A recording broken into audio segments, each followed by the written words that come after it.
What if the greatest epidemic the earth has ever feared has already infected the human race? What if human beings have been deceived into believing that fear is love, that war is peace, and that slavery is freedom? We're at war with the most dangerous enemy that has ever faced mankind in his long climb from the swamp to the stars. And it's been said if we lose that war, and in so doing lose this way of freedom of ours, history will record with the greatest astonishment that those who had the most to lose did the least to prevent its happening. Well, I think it's time we ask ourselves if we still know the freedoms that were intended for us by the founding fathers. Somewhere a perversion has taken place. Our natural unalienable rights are now considered to be a dispensation of government, and freedom has never been so fragile, so close to slipping from our grasp as it is at this moment. Whether we believe in our capacity for self-government or whether we abandon the American Revolution and confess that a little intellectual elite in a far distant capital can plan our lives for us better than we can plan them ourselves, you and I have a rendezvous with destiny. We'll preserve for our children this, the last best hope of man on earth, or we'll sentence them to take the last step into 1,000 years of darkness. This is the story of your enslavement, how it happened, and how you can finally regain your freedom.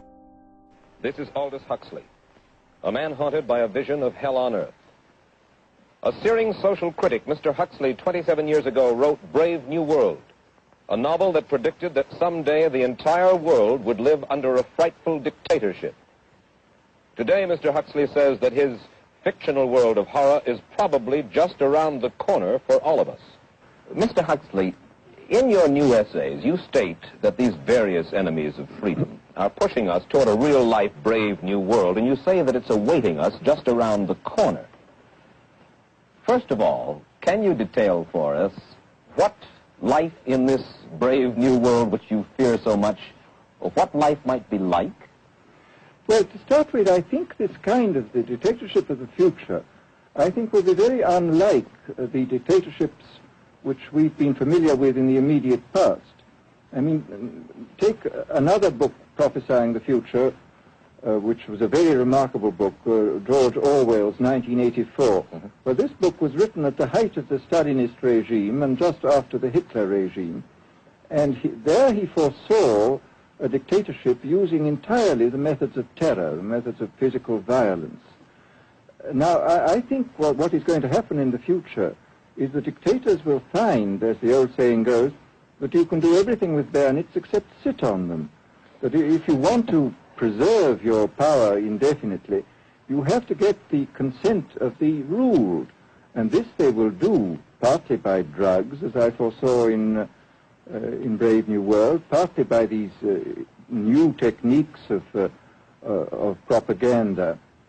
They will do it by bypassing the sort of rational side of man and appealing to his subconscious and his deeper emotions and his physiology even, and so making him actually love his slavery. I mean, I think this is the danger, that actually people may be in some ways happy under the new regime. If you want to preserve your power indefinitely, you have to get consent. You have to get consent. You have to get consent.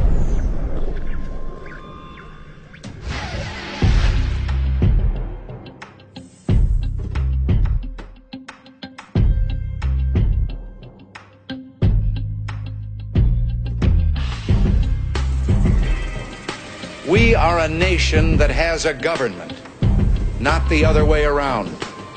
And this makes us special among the nations of the earth. Our government has no power except that granted it by the people.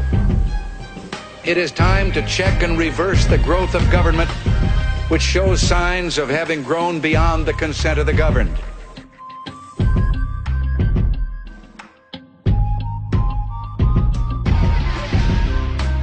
The doctrine of natural rights was most prominently laid out by Thomas Jefferson in the Declaration of Independence right at the beginning of the document. We hold these truths to be self-evident, he wrote, that all men are created equal and that they are endowed by their Creator with certain unalienable rights, that among these are life, liberty, and the pursuit of happiness. This is probably the most famous phrase in the English language. But the words that immediately follow may be the most important. Here's what it says. To secure these rights, governments are instituted among men, deriving their just powers from the consent of the governed.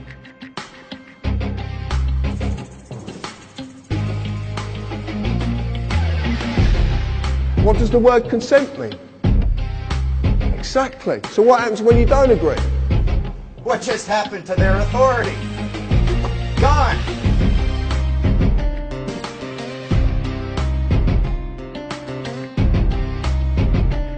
Government of the people and by the people sets a single standard for all who would hold power. You must maintain your power through consent, not coercion. Consent, consent, not coercion, not coercion, not coercion, not coercion.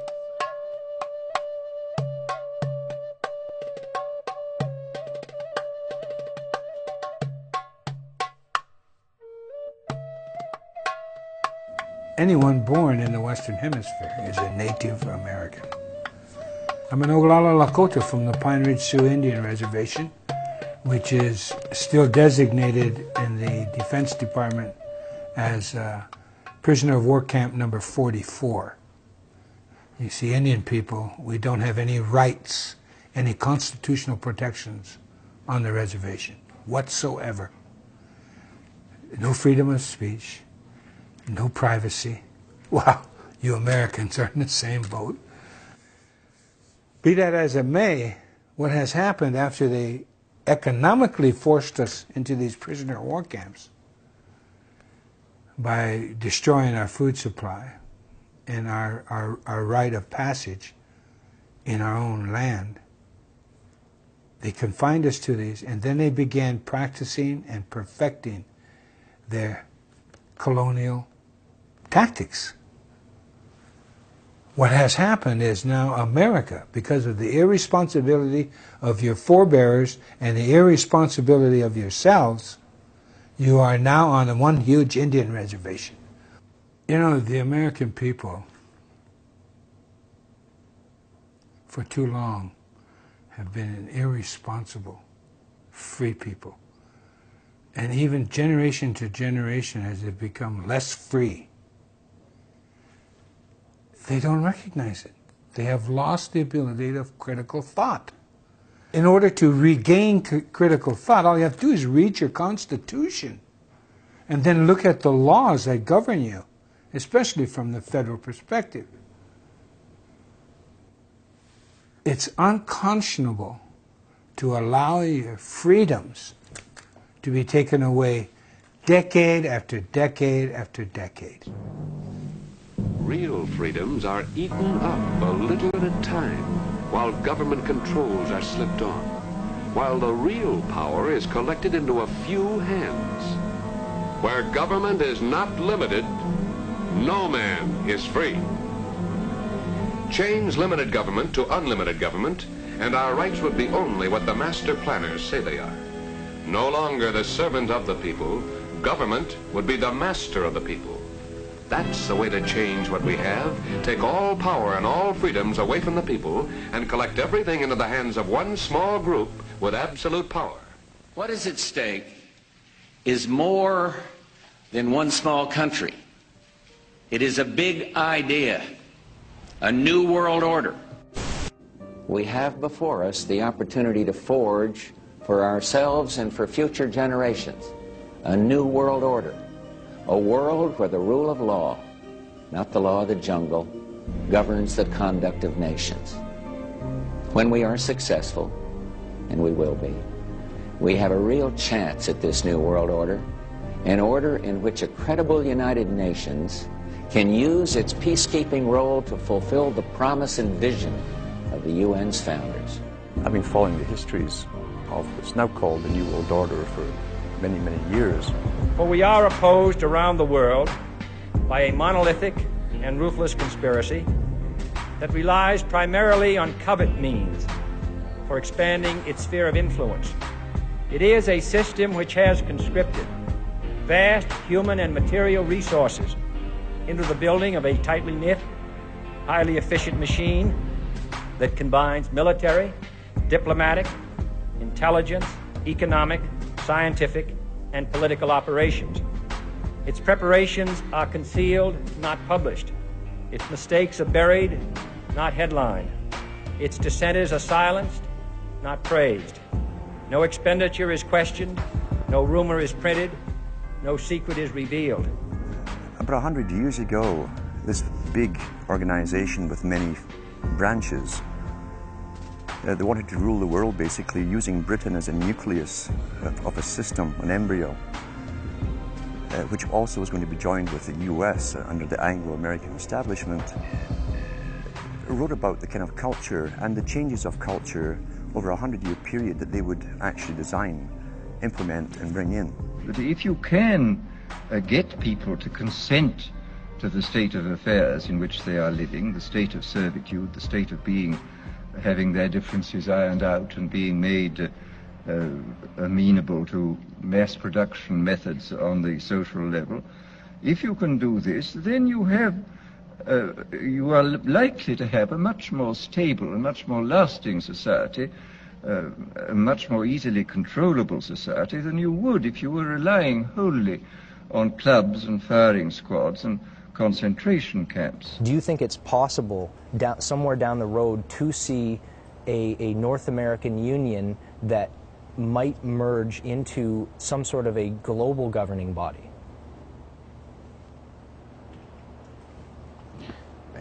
One world government? Yeah.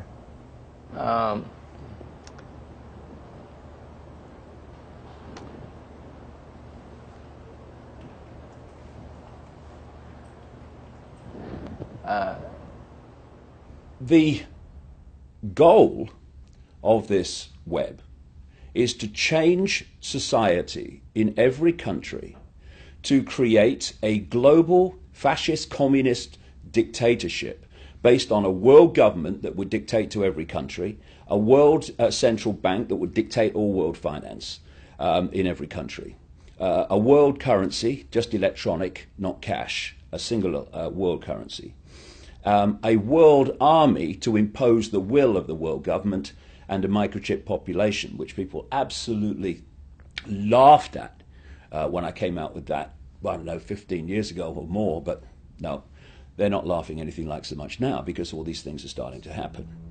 In 1965, David Rockefeller gave a speech to the International Industrial Conference in San Francisco, where he said, "We have entered upon an era in which interdisciplinary cooperation on a worldwide basis must be the cornerstone of accomplishment. Each of us has the duty to fashion his own contribution to fit the grand design of a global community. For many of us, the marketplace of tomorrow will be no less than this whole planet of Earth. What we do will manifest itself in ways that we cannot foretell, and it will have an unforeseen impact upon individual lives and whole societies. What we are is God's gift to man. What we become is man's gift to God." These boys tended to publish the world that they saw coming into view, and they wrote it in their own hand, basically. They told us where they were taking the world. And when you start studying these things about the age of 14, 15, or even younger, and reading their books, and you live long enough, you will see that the world has turned out exactly as they planned. This can't be coincidence.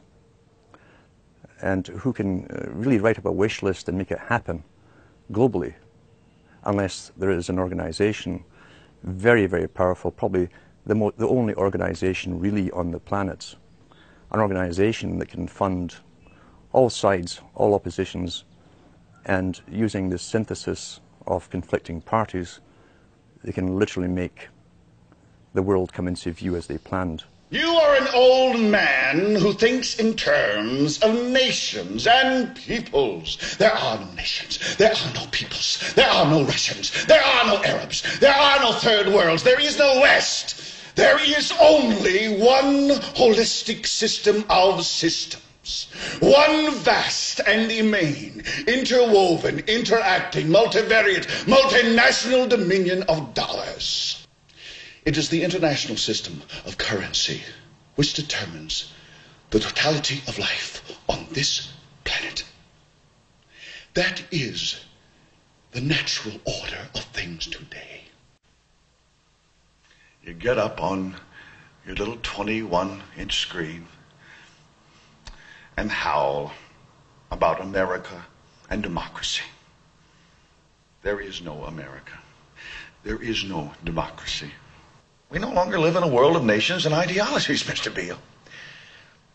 The world is a college of corporations, inexorably determined by the immutable bylaws of business. The world is a business, Mr. Beale. It has been since man crawled out of the slime. And our children will live, Mr. Beale,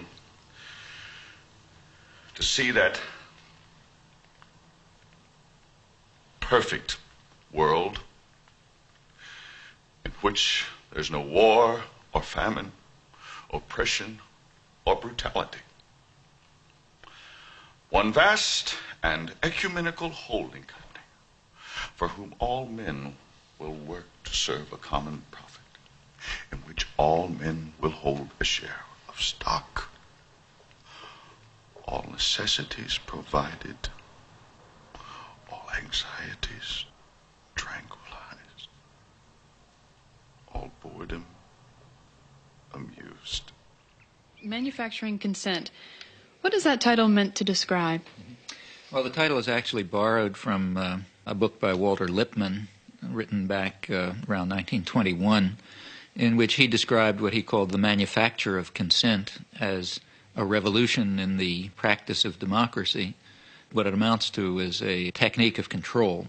And he said this was useful and necessary because the common interests, the general concerns of all people, elude the public. The public just isn't up to dealing with them, and they have to be the domain of what he called a specialized class. Notice that that's the opposite of the standard view about democracy.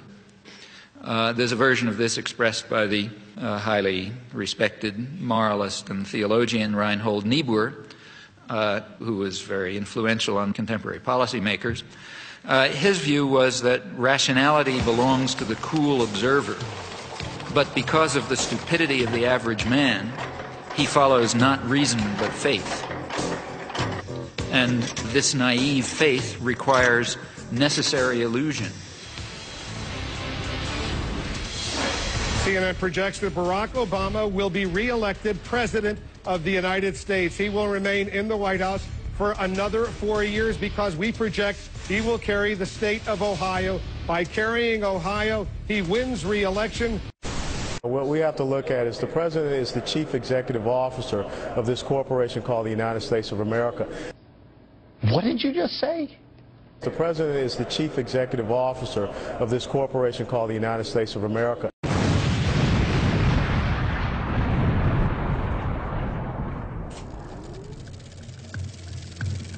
What is a corporation? It is one form of business ownership. It's a group of individuals working together to serve a variety of objectives, the principal one of which is earning large, growing, sustained, legal returns for the people who own the business. Corporations are artificial creations. You might say they're monsters trying to devour as much profit as possible at anyone's expense. The Founding Fathers of the United States desired people to have the right to life, liberty, and property, along with the free will to enjoy them and the responsibility to respect the rights of others. After fighting their revolution for freedom from colonialism, the founders were intelligent enough to retain a healthy fear of the similar threats posed by corporate power and wisely limited corporations exclusively to a business role. In the United States of America, up until around the mid to late 1800s, in order to create a company or corporation, you would have to go through the arduous process of earning a charter from a particular state, which was both limited in duration and function, needing to be renewed, but also subject to rules, regulations, and heavy taxes. They were also mandated to serve the public interest, with profit being the result to shareholders who were part of the public. If they exceeded their authority, went against their charter, or went against the public interest, a corporation's charter could be revoked, rendering it invalid, and essentially destroying it in the legal sense.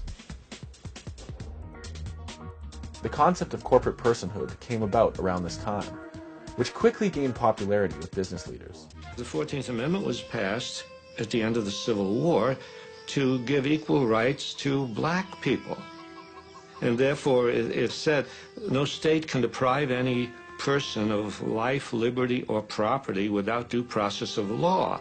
And that was intended to prevent the states from taking away life, liberty, or property from black people, as they had done for so much of our history.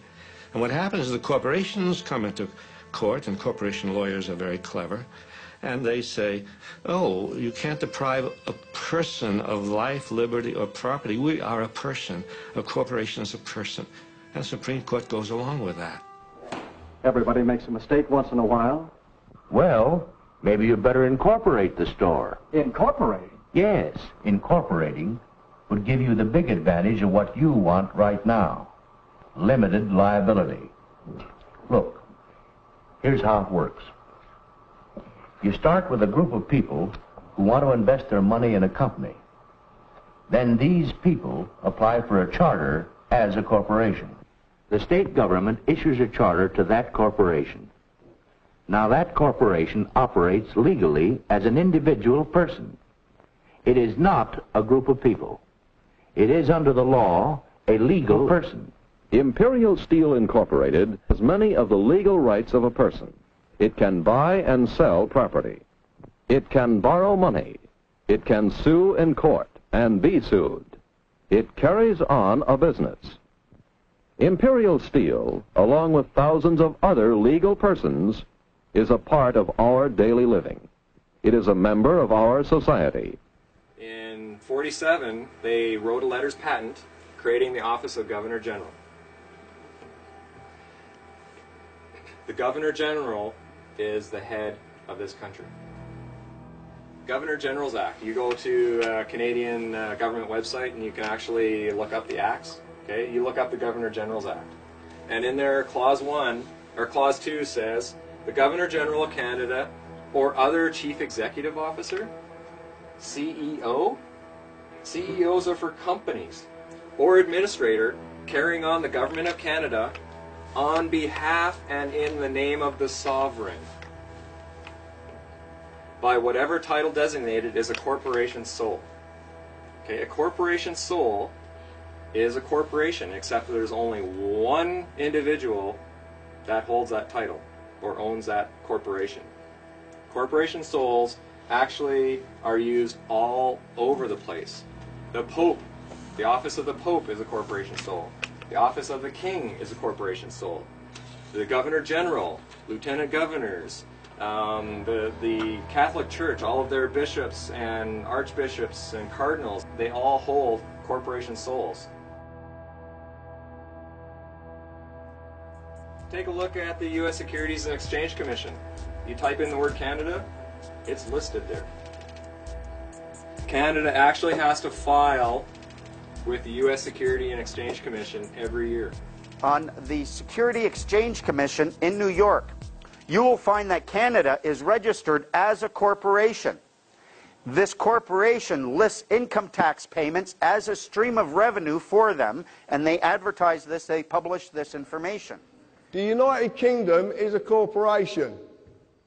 Now, up till February of last year, it was United Kingdom PLC. In February, and it's dissolved, and they've never, ever published their accounts. If you want to check that out, go on Companies House, because it's there. On Dun & Bradstreet, they're now registered as United Kingdom Corporation Limited. We'll go to Republican. Marty is joining us from California. Go ahead, Marty. Yes, sir. I was wondering if you were aware of the Act of 1871. I'm not aware of any particular act in 1871. Is there something that you're referring to in particular? With no constitutional authority to do so, Congress created a separate form of government for the District of Columbia. It took our organic constitution and replaced it with a corporate constitution. So America is not even a country, it's a corporation. And that's what this health care is about. control of our schools, our food, everything, every control aspect of our life is under this. And people need to wake up. This is not a bill for the people. This is not even a country, and people need to look into this. This is a corporation. The United States is a corporation, and it's all for the corporations. Mr. Brown. I wasn't around in 1871, so I'm not deeply familiar with what the caller is referring to or the issue of whether or not we're a corporation. So how did we get into this mess? When we were being formed as colonies, it took a lot of money to get all the supplies and ships and everything over here to form the 13 colonies. British bankers and the British Crown put up a lot of dough. Well, they were happy to put up the dough because as long as they owned the colonies, they knew that the resources of this over here would pay them back a very good return on their investment. But when we broke away from them, now they had no return on their investment, and they had a legitimate claim of debt against us. If we weren't going to be theirs anymore, we needed to repay them for what they had invested to get the colony started. It was a legitimate debt that we owed when we were formed.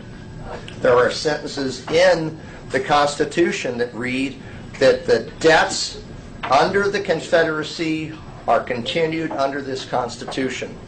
So the Constitution is also an agreement of debt to the British and to the French, because we asked the French to help us defeat the British, and they wanted to be paid back for their military expenditures. So we basically were broke when we became a country, and what we didn't know, or I didn't know, is that the bank note when other countries loan to a country is a 70-year note.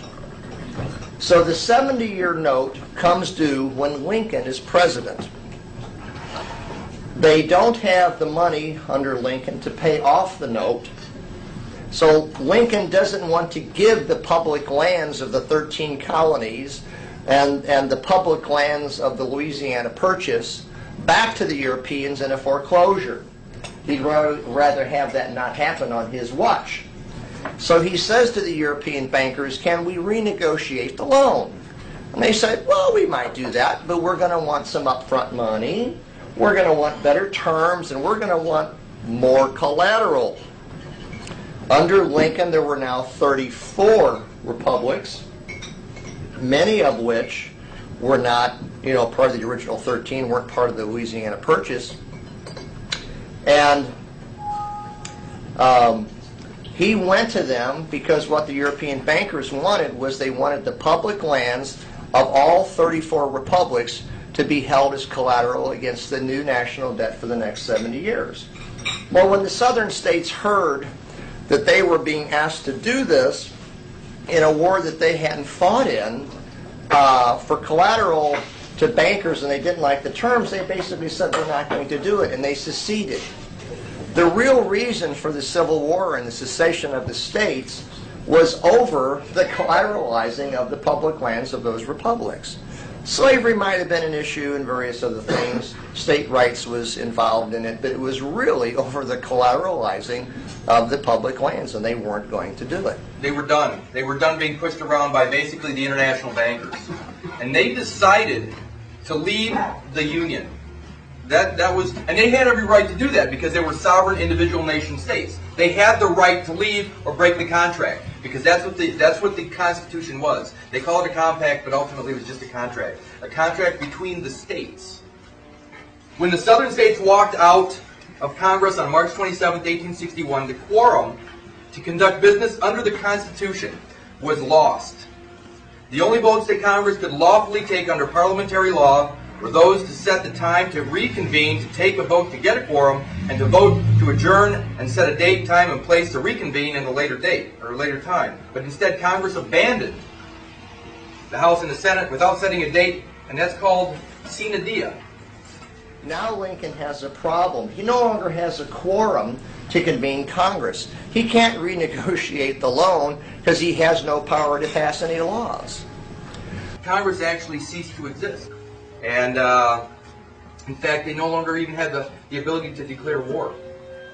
So in 1861, on March 27th, Congress disappeared. The lawful Congress disappeared. A little less than a month later, a man that was claiming to be president of the United States, Abraham Lincoln, issued Executive Order 1. Why do I say claiming to be president? Because he was no longer president.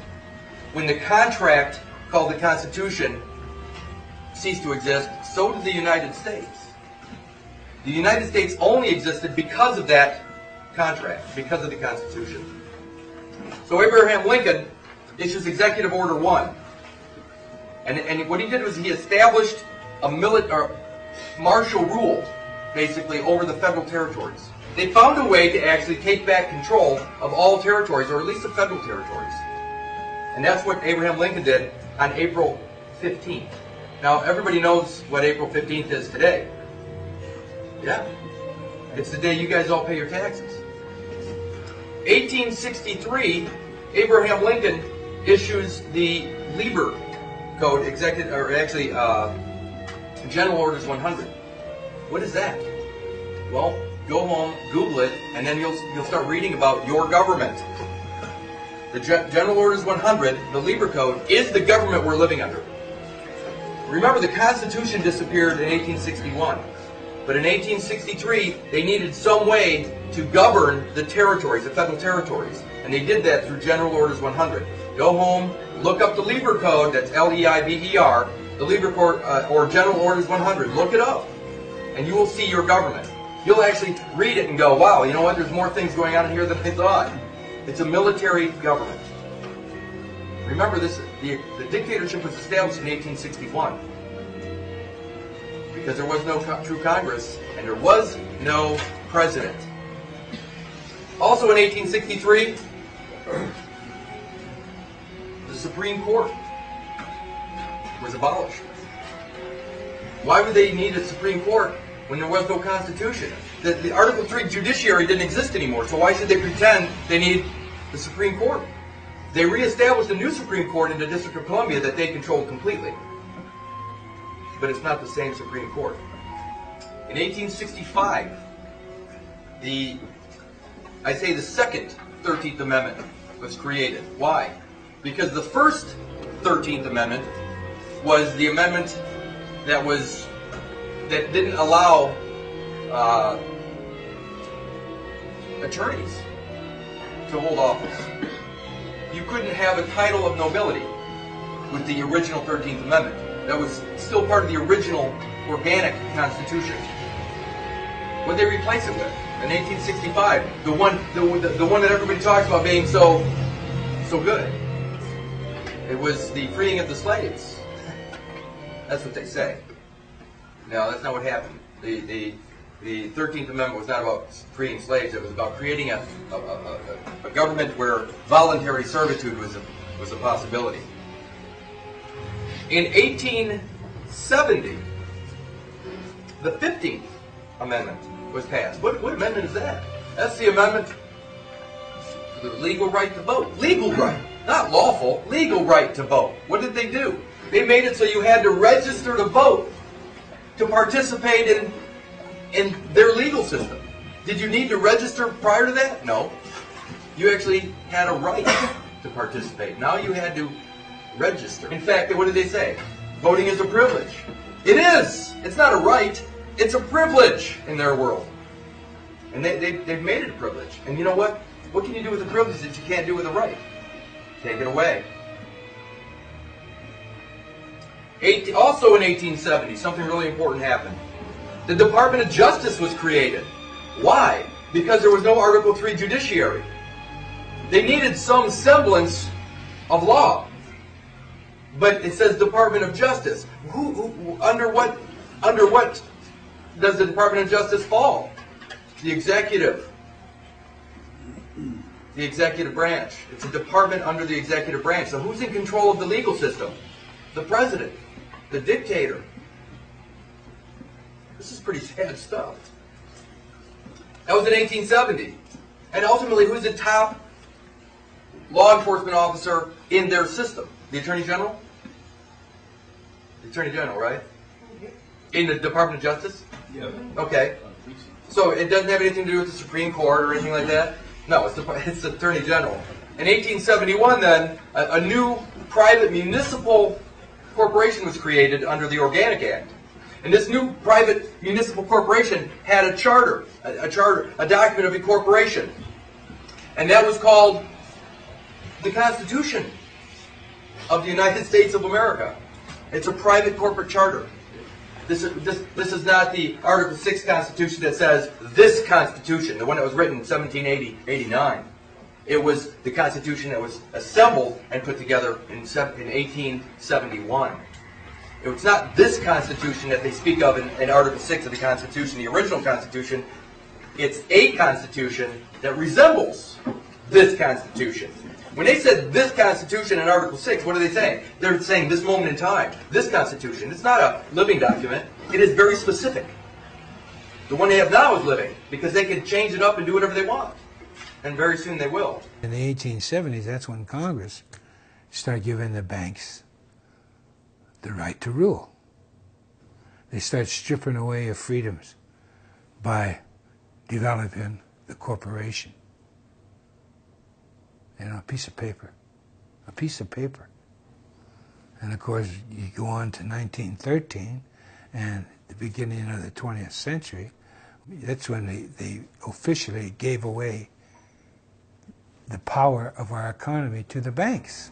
By the early 20th century, the U.S. had already implemented and removed a few central banking systems, which were swindled into place by ruthless banking interests.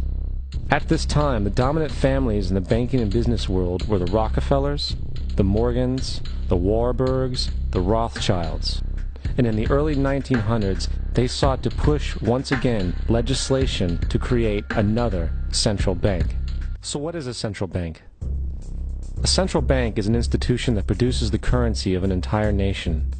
Based on historical precedent, two specific powers are inherent in central banking practice: the control of interest rates and the control of the money supply, or inflation. The central bank does not simply supply a government's economy with money, it loans it to them at interest. Then, through the use of increasing and decreasing the supply of money, the central bank regulates the value of the currency being issued. It is critical to understand that the entire structure of this system can only produce one thing in the long run: debt.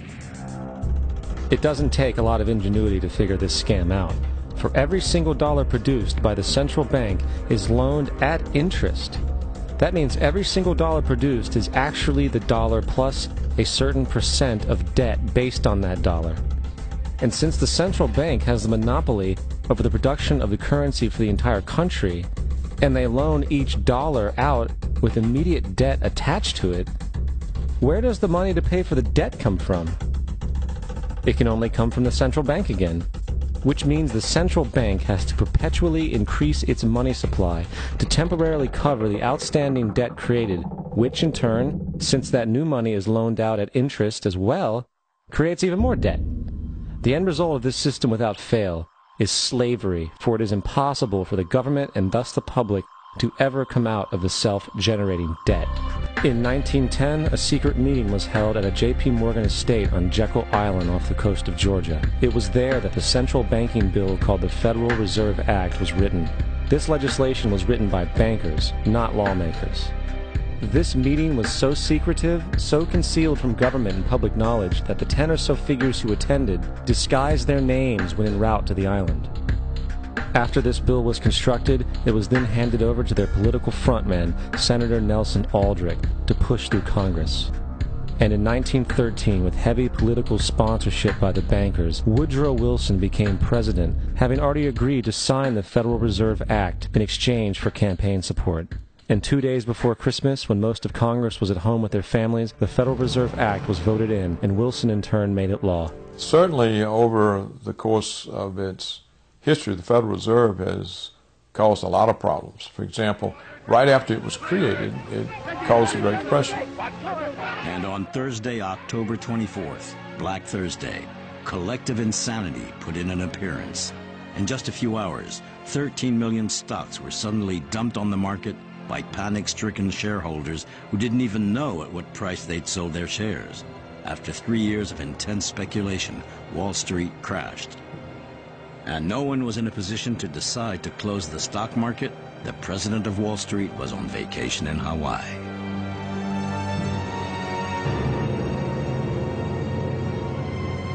The speculative bubble burst, causing financial panic. Through a domino effect, the whole of the stock market collapsed. The cumulative losses amounted to $30 billion, 10 times the U.S. Federal Reserve budget, and more than the United States had spent during the whole of World War I. In 6 days, average prices went down 50% and kept falling. And what was even more unusual, the stock market crash carried on. In those days, there was no FDIC, no guaranteed deposits. So when a bank failed, the money supply shrank by the amount of the deposits in the bank. So there were a lot of bank failures, so the money supply was shrinking. And the Federal Reserve did take expansionary actions. They just never took them enough to offset the shrinkage. Well, if the supply of money shrinks, you can't maintain the same level of purchases. The tremendous crowds which you see gathered outside the stock exchange are due to the greatest crash in the history of the New York Stock Exchange. The shock wave of the stock exchange collapse had not subsided before the effects of the terrible, irreversible spiral of recession began to be felt. American industrial production dropped by half. Thousands of families had to rely on the soup kitchen for food.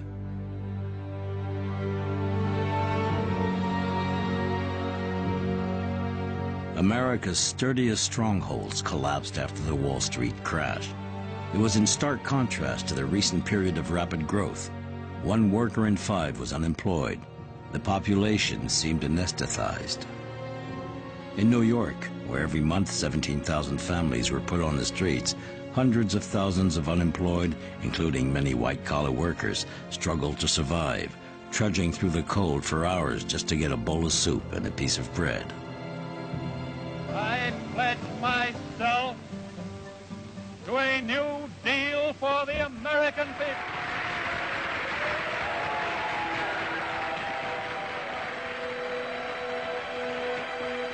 In this dramatic context, the elections in November 1932 had symbolic significance.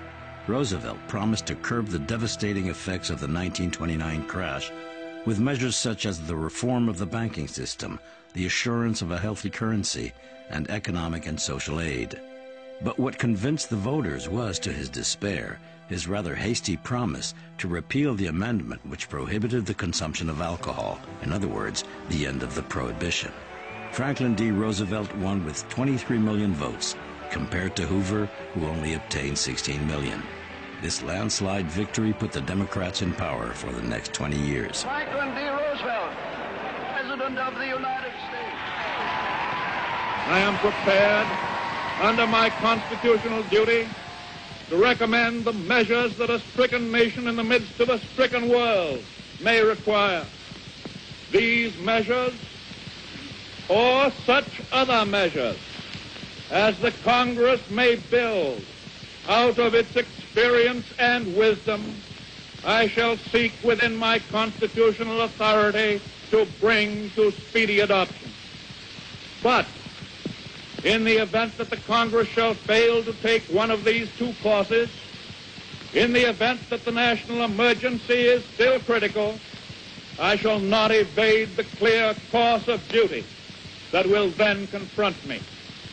I shall ask the Congress for the one remaining instrument to meet the crisis: broad executive power to wage a war against the emergency as great as the power that would be given to me if we were in fact invaded by a foreign foe.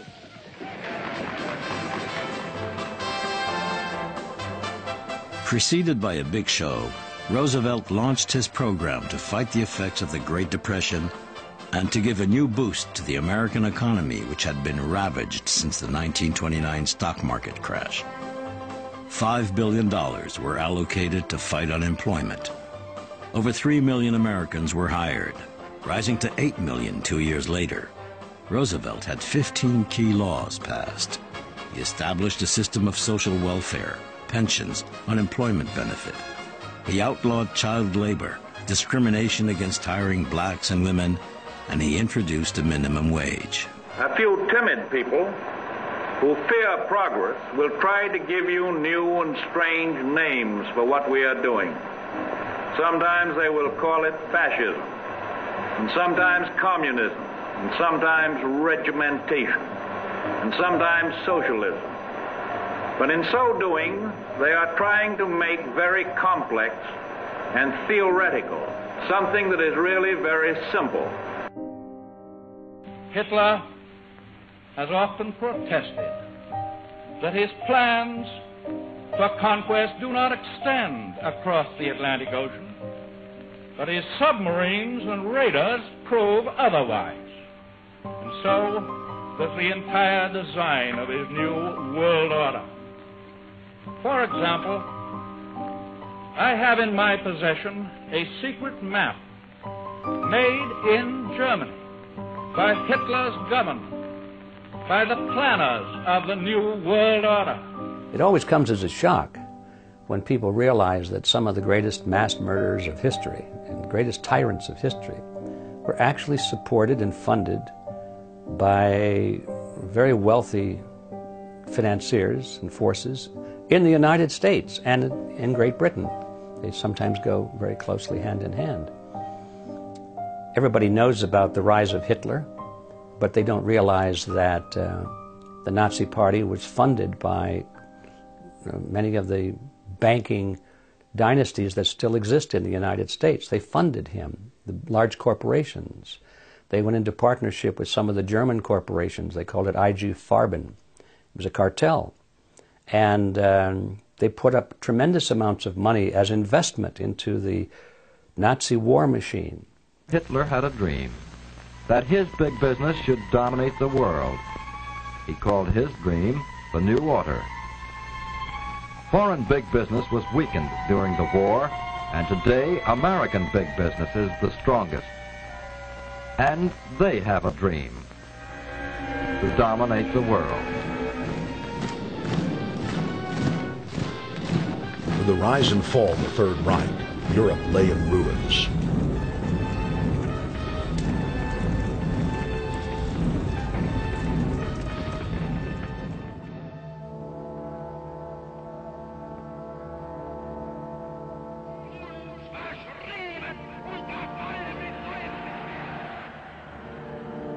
Once again, the elite claimed that only global governance could save humanity from certain destruction. And this time, the elite would succeed in setting up their world body.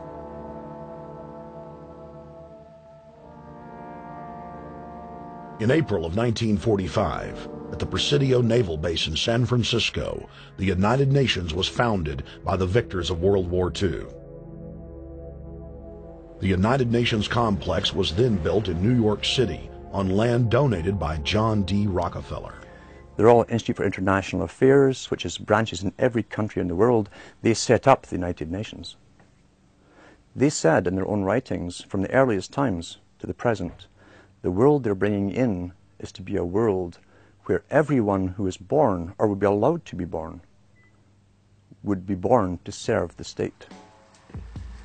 In the early 1900s, Colonel Edward Mandell House had this to say in a private meeting with President Woodrow Wilson. Soon every American will be required to register their biological property in a national system designed to keep track of the people, and that will operate under the ancient system of pledging. By such methodology, we can compel people to submit to our agenda, which will affect our security as a chargeback for our fiat paper currency. Every American will be forced to register or suffer being unable to work and earn a living.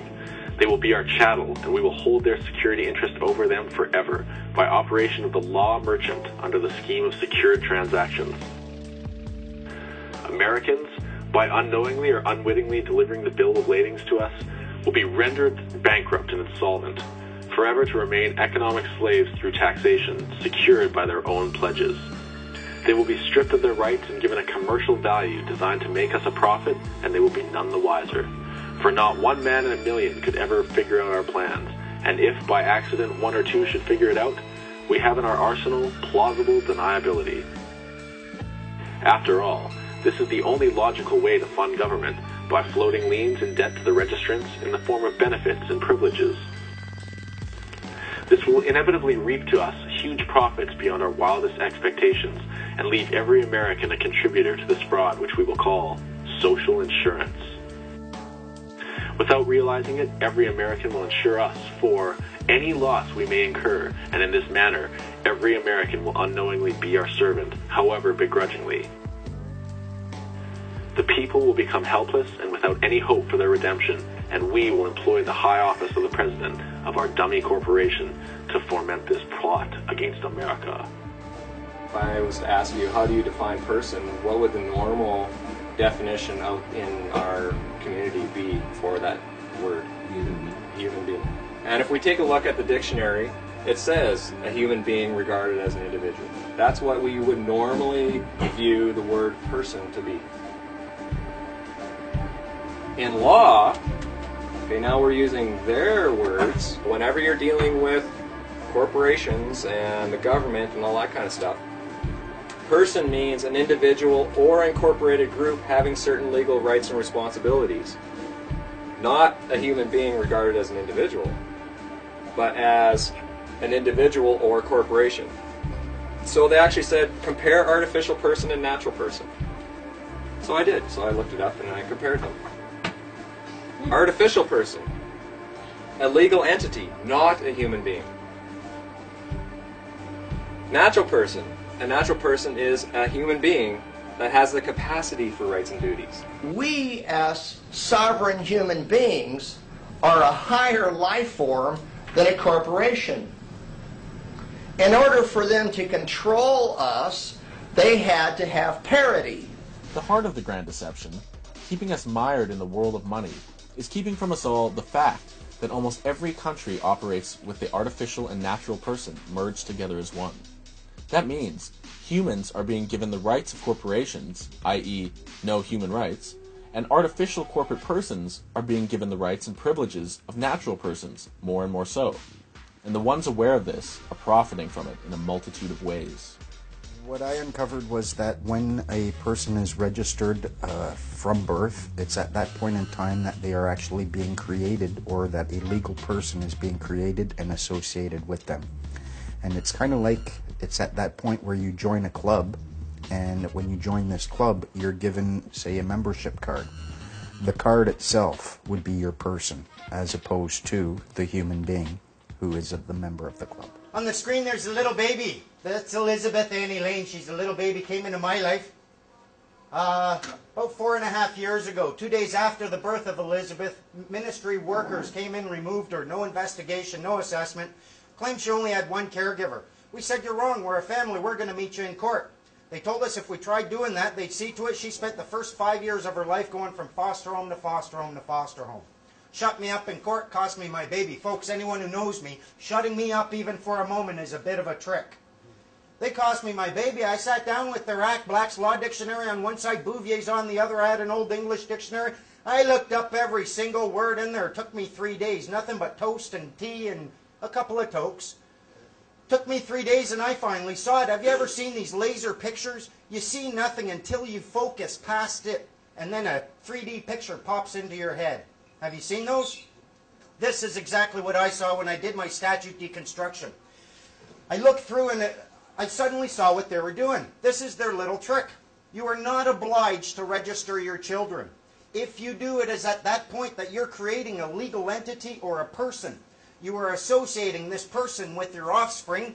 You are abandoning ownership or title to that person, and the government is seizing that. Under the laws of maritime salvage, it becomes their chattel property. They use it as collateral to float loans or to float bonds for loans. You are a man or a woman, you have a person.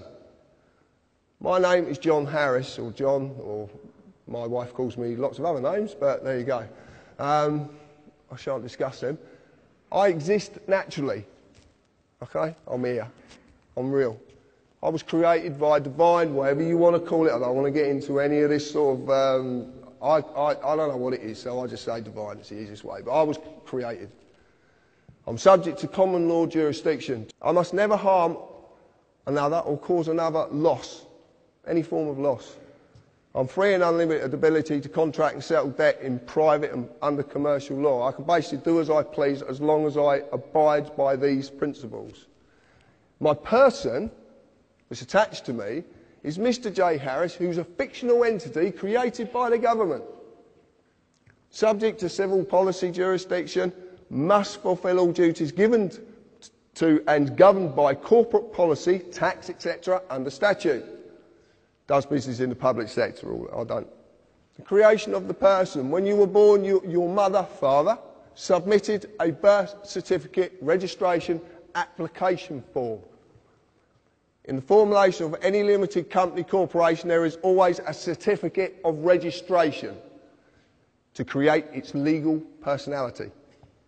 Your fictional person, known by Mr, Mrs, or blah, blah, blah, you can see it up there, is created by the same means. When you submit, you are bending to another's will. Okay? So you're bending, you're agreeing to bend to their will. When you register, you are handing over title ownership of whatever you're registering to whoever you are registering it to. You actually physically hand this over. And in doing this, you acknowledge the transferring of that authority. When you apply, it actually means you're begging. And when you beg, it's assumed you know what you're begging for and you know what you're going to give up. That's what this means. Most of the time, you actually volunteer an application. You actually volunteer. You're not made to do it. Did I make you get a credit card? But you submit an application.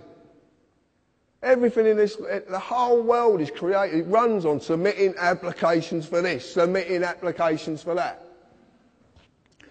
You get a certified copy, you do not get the original, because that goes somewhere else. This up here, when you actually look at this, you look at this, and you get your own. When you get home, or you get your kids, whatever, get this document and look at it, because it's phenomenal what they've done. The name of the person's being created in capitalised surname. See, the surname's in capitals, okay? It's a fiction. This is being created. That fiction is going to be created there. But what they need is, they need another fiction to do it. They have to have a fiction there to do this, who is the informant. You actually inform on your own children. Do you know that? You inform on them. It's brilliant, isn't it? Eh? And your qualification is, you're one of their parents. Mad, mad. And it's capitalised, it's all capitalised. And it is absolutely true. Look at your birth certificate, informant, the qualification needed, and it will say needed, and you inform because you are the father or the mother. What you don't know is that at the bottom there is a declaration. Now, a declaration is in common law. A declaration is a sworn oath of a man or a woman. And there's a reason that's on the bottom. Because without that man or woman being present, the fictitious mother or father isn't present. Now you're seeing that the person is attached to the human being. But to do this, they need the human being to be there. That's why there's a declaration at the bottom of it. And this, it says it quite simply. You have to be present to represent the person needed to create the new person's legal personality. I know it's a tongue, believe me, it's mind-boggling, but it really is. This is what we found. And it all makes sense. That's the point. This is what I want to tell you about it. And then you register it to a corporation. The General Register Office. Get your birth certificate and lift it up and you'll see GRO. It's a General Register Office. That's who you're registering it to. Adele is known for being low pro, and now that she's a mother, she wants her baby to be low pro too.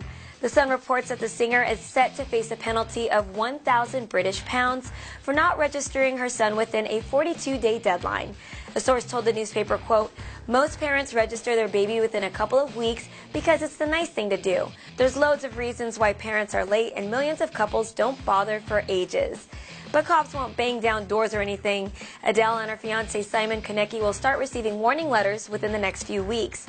Notice requiring a qualified informant to give information for the registration of birth. I'll read you a bit of that just so you can get into the mood. To my wife, at the address, on the date. Under Section 2 of the Births and Deaths Registration Act 1953, the duty is placed on you to give information to me of the particulars required to be registered concerning the above birth within 42 days of the date of that birth. It appears that you have failed to discharge this statutory requirement. Now, therefore, in pursuance of the above Act, I hereby give you notice and require you to attend personally the Register Office, Civic Centre, Newcastle, on the date, to give information to the best of your knowledge and belief of the particulars required to be registered concerning the birth and to sign the register. I shall be in attendance at the place appointed on the following days at the following times. List of dates when the registrar is available for the meeting. If you fail to comply with this requisition, you will be liable for prosecution. And then just the bollocks on the bottom, reiterating the same. It's a punishable offence to disobey this statute, etc., etc. So that's what prompted the conversation, and this is what we said. Declaration of denial of consent to register children. Strictly private and confidential. We, the authorised representatives for the legal persons, my name and my wife's name, do hereby declare that the following is a verified plain statement of the facts as we perceive them. Let it be known by all concerned, interested and affected parties that 1.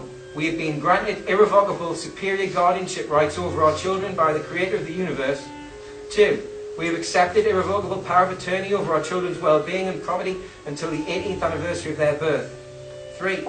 For and on behalf of our children, we have settled their entire legal estate into a private trust which is administered for their maximum benefit. 4. The property settled into said private trust includes without limitation any and all information pertaining to the existence of our children, strictly precluding the disclosure of the details of their birth to any party whatsoever. 5. Any and all disclosures of information pertaining to the existence of our children would represent a breach of the aforementioned private trust, and all those parties responsible for said breaches will be liable for charges of £30,000 sterling or functional currency of the United Kingdom per occurrence. 6. We do not recognise or consent to any perceived obligation, whether statutory or otherwise, to register the births of our children under any circumstances whatsoever. 7. As trustees of the aforementioned private trust, we affirm jointly and without division that we refuse to grant our consent and or authorisation of the registrar or any other individual, organisation or legal entity to register information pertaining to the birth of our children under any circumstances whatsoever. And then it's just the declaration and both our autographs and the seal. So, now, what would you imagine happened after we sent that? There's no title on it, but it should be called, "Now Look Here!" Dear Mrs. Title she doesn't recognise. I have written to you on a number of occasions regarding the registration of the birth of your daughter. Well, that's 30 grand for a start. She was born on the 11th of June 2010 at the place of birth. Well, there's another 30 grand. I have no alternative but to report your failure to register the birth to the Registrar General. That's the Chief Registrar of the entire Crown jurisdiction here. I have been instructed by him to send you a further requisition which is duly enclosed, to send a repeat of the one I've just read you. I note the responses from me, however, and I must emphasise that in accordance with the law, the primary responsibility for the registration of birth lies with the mother of the child, and failure to do so will lead to prosecution. Threatening my wife, trying to get to her, you know, trying to say, well, no, he's going to get you into trouble. Please contact this office immediately with a view to making a convenient appointment. Telephone number is blah blah blah. I urge you to respond in a positive manner to this request, as your daughter will face considerable difficulties in the future if she does not have a birth certificate. I look forward to seeing you in the near future. Signed by the registration officer. So, I wrote well, I was ready with a conditional acceptance. And the terms of this conditional acceptance were basically prove that we weren't granted the things that we were granted, that we acknowledge in the declaration that I just read you. Prove that there's a benefit in registering for our daughter, and prove that we have consented to for the statutory authority that you claim over us. And of course, they couldn't do it. They couldn't do it. Now, I also pointed out to them that in the unlikely event that we were found guilty of giving them the information that they are requisitioning from us, they would be liable for the charges that had already been levied. But if we were found guilty by a competent court, we would be more than happy to pay the fine of £2 per occurrence. They didn't write back after that. I was raised to respect authority, follow the authority, and do as they say. And I think most people are brought up that way. What I've learned, though, is that that authority is based 100% on our consent to being governed. And I found a Supreme Court ruling that says that the consent of the governed is a foundational principle of democracy. Now, what's consent? Does that imply that you have a choice whether you're going to agree to that or not? And I would suggest that the answer is yes. So we all have free will choice to consent to being governed. When we do that, then we've given them permission to use their authority over us. So when we used our free will to apply for or register for something, we gave them permission to create a corporation to interact between the man and the system. And it's that corporation that the system acts upon. But because we don't know who we are, we assume or we think that that is us. So when you take a look at your credit card or take a look at your driver's license or your birth certificate or any of that kind of stuff, a lot of people, and including myself, thought that that was actually me. And that's not true. So when the courts are acting upon it, all they can really act upon is the corporation. And the only reason they can act upon the man is because we agree to be the representative of that corporation and bind ourselves to the terms and conditions of that agreement. But we can say no at any time. This is what they don't want you to know. You can actually just say no to them. Somewhere along the lines, we lost it. When we were kids, when you were a 5-year-old, a 7-year-old child, you had what it takes to say, no, you are not the boss of me. You're not the boss of me. Yes, I am. No, you're not. Yes, you are. But somewhere in high school, we've lost it so that now we're just, oh, everyone's the boss of me. The court, the government, every police officer. What happened so that we lost the ability to say, you're not the boss of me?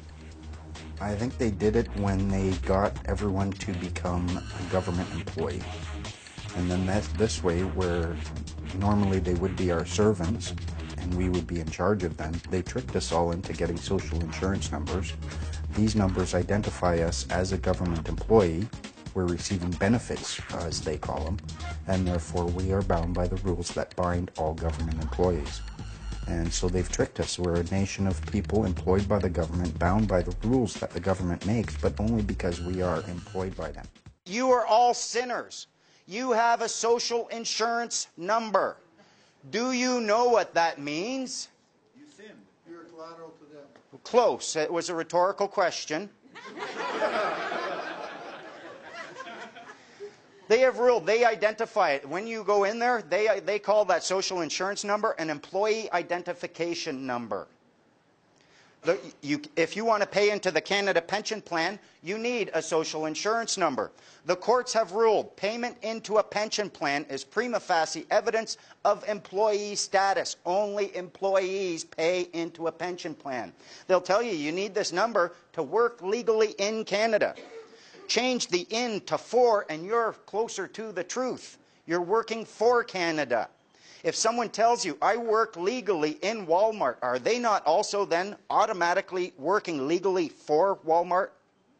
The fact is, your social insurance number means you are all government agents. When I hear you complaining about the government, I don't hear citizens complaining about their lawful government. I hear employees bitching about their employer. You go into Walmart, a Walmart employee, he's going to have certain rules that he's not allowed to do things. He can't come in and have alcohol on his breath. Who says you can't go into Walmart after having a couple of beer? You don't work there. All of these rules that they use, the Income Tax Act, that's why you have to pay income tax. If you go to a temporary job placement agency, they will set you up with a job, but now you have to pay them a portion of what you earned. Why? Because you were working as an agent for them. That's why you have to pay income tax to the federal government. You are working as a federal agent under a contract for service instead of a free man under a contract for hire. Please? You just want me to come running up to kick that ball so you can pull it away and see me land flat on my back and kill myself. This time you can trust me. See?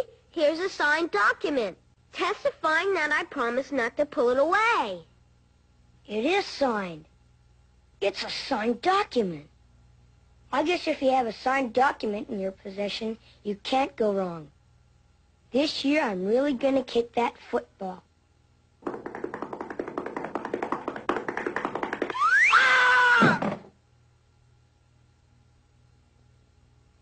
Peculiar thing about this document, it was never notarized. I've become tax exempt. I entered a process with HMRC where I proved beyond doubt administratively in a process without court, even though they were threatening me with court, if I didn't fill in 7 years worth of tax returns and pay their late filing penalties, they were going to take me to court and ask for a charging order against whatever property I have to repay this alleged debt. Much along the same lines as why we made the declaration with regard to our daughter, I decided that I wasn't going to pay a penny in tax or late filing penalties, and I wasn't going to give any tax returns when I returned to the UK under any circumstances. And I was going to see how long it took for them to find me. Well, they found me and they sent me demands for a couple of years, which I initially ignored, and then I wrote to them explaining that I didn't believe that I had a liability, that they couldn't prove that I had one, and I made a declaration, it was called Declaration of Cancellation of Tax Registration. And in this declaration, and all of this is on Free the Planet, I declared that there was no evidence that proved beyond reasonable doubt that I could be deemed a taxpayer. I sent them an opportunity to cure their dishonour of the conditional acceptance that I already told you about, because they failed to provide the evidence that I was a taxpayer. And then they sent this one. Further to my colleague, Mrs. Langdon's letter to you of the 18th of March, I write now in response to your letter of the 9th of March. Initially, I would advise you that both the presumption and time deadline stated in the penultimate paragraph of your letter are not accepted, as I will explain. I am sure that you are as keen as I am to bring this matter to a swift conclusion. With this in mind, I will answer the points in your letter which are relevant to the matter in hand. This is the head of the Debt Management Office, by the way. You have been sent self-assessment tax returns for the years shown at the head of this letter because you are registered with HM Revenue and Customs, not anymore, as a self-employed person. I can see that you have filled in self-assessment returns in the past, for example, for the years 2001 to 2, 2002 to 3, and 2003 to 4, in which you have completed a self-employment page describing your trade as variously, etc., etc. There is no indication on any of these returns that you have ceased self-employment, and this is why you correctly continue to be issued with returns. Because you have not completed or filed these returns, you have been charged penalties upon which interest continues to accrue. Furthermore, when a taxpayer fails to meet his obligation to file a return, HMRC has the power to raise a revenue determination to estimate the liability due and unpaid. This determination is recoverable in law and can only be superseded by filing the return. There is no right of appeal against a revenue determination. And there's the list of these. The legislative basis upon which these actions are based can be found at the following points in the Tax Management Act 1970, Section 28C, Section 93.2, Section 93.4. There is no requirement in legislation for HMRC to provide the material evidence requested in your letter, and this vitiates the presumption in the penultimate paragraph of your letter. If this is still unclear, you may wish to seek advice from a qualified legal professional. You should now complete these returns, yada yada yada. Okay, so I just sent them a reminder. And I then received something a little bit unexpected.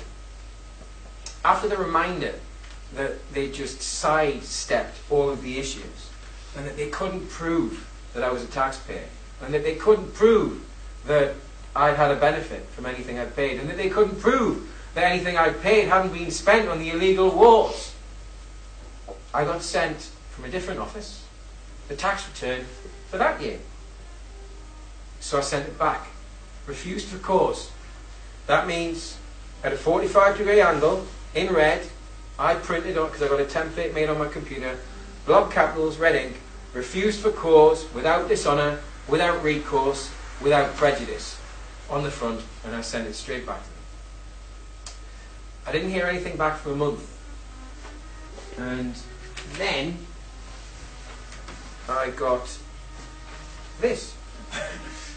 This is from a different office again. We have looked at your last tax return and do not propose to send you any more returns in the future. However, if there have been any changes in your financial circumstances since the information given in that return, they mean my declaration, or they change in the future, you must let us know straight away. That's pretty much it. The rest is just flabber. Nothing. Meaningless. In other words, they accepted that I was no longer liable for tax. I just proved that tax is voluntary. You have to volunteer to be a taxpayer. They presume that you are until you rebut it, or it's well and truly rebutted. Because that didn't come on its own. That came with another letter from a different office. Because you see, in the declaration I denied, when I cancelled the tax registration account, in the letter I denied HMRC the right to create any more negotiable instruments in my name. And in the end, they backed down completely and they said they were no longer going to come after me for tax returns.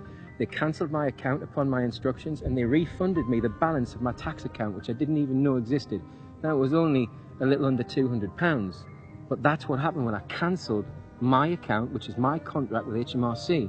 They can now no longer take anything from me because I'm classed as having no income, so I can't be taxed. We have natural, God-given rights. But this system has persuaded us to waive those rights for the benefit of this society. These benefits aren't benefits. They're made to seem like benefits, but they're all liabilities. They all work against us. The system isn't for us.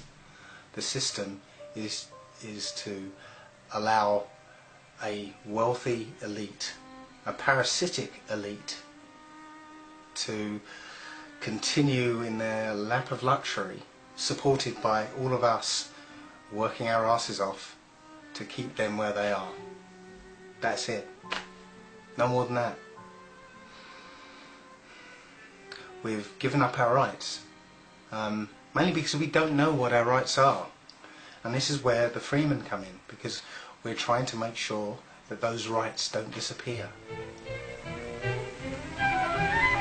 The policeman on the corner is a good symbol for law. Like the policeman, law directs us in doing the right things to live together in harmony. And law forbids us from doing the wrong things that tend to destroy that social harmony. But law is more than the policeman on the corner, more than the courthouse where our laws are enforced, more than the jail where lawbreakers are punished. Law is one of three forms of social control which regulate our daily lives. Custom, what we usually do. Moral code, what we should do. And law, what we must do. Now, just how do these social controls affect us? Law is a whole body of rules for our conduct made by representatives of the people and enforced by established means. We all know that there are many don'ts in the laws we make.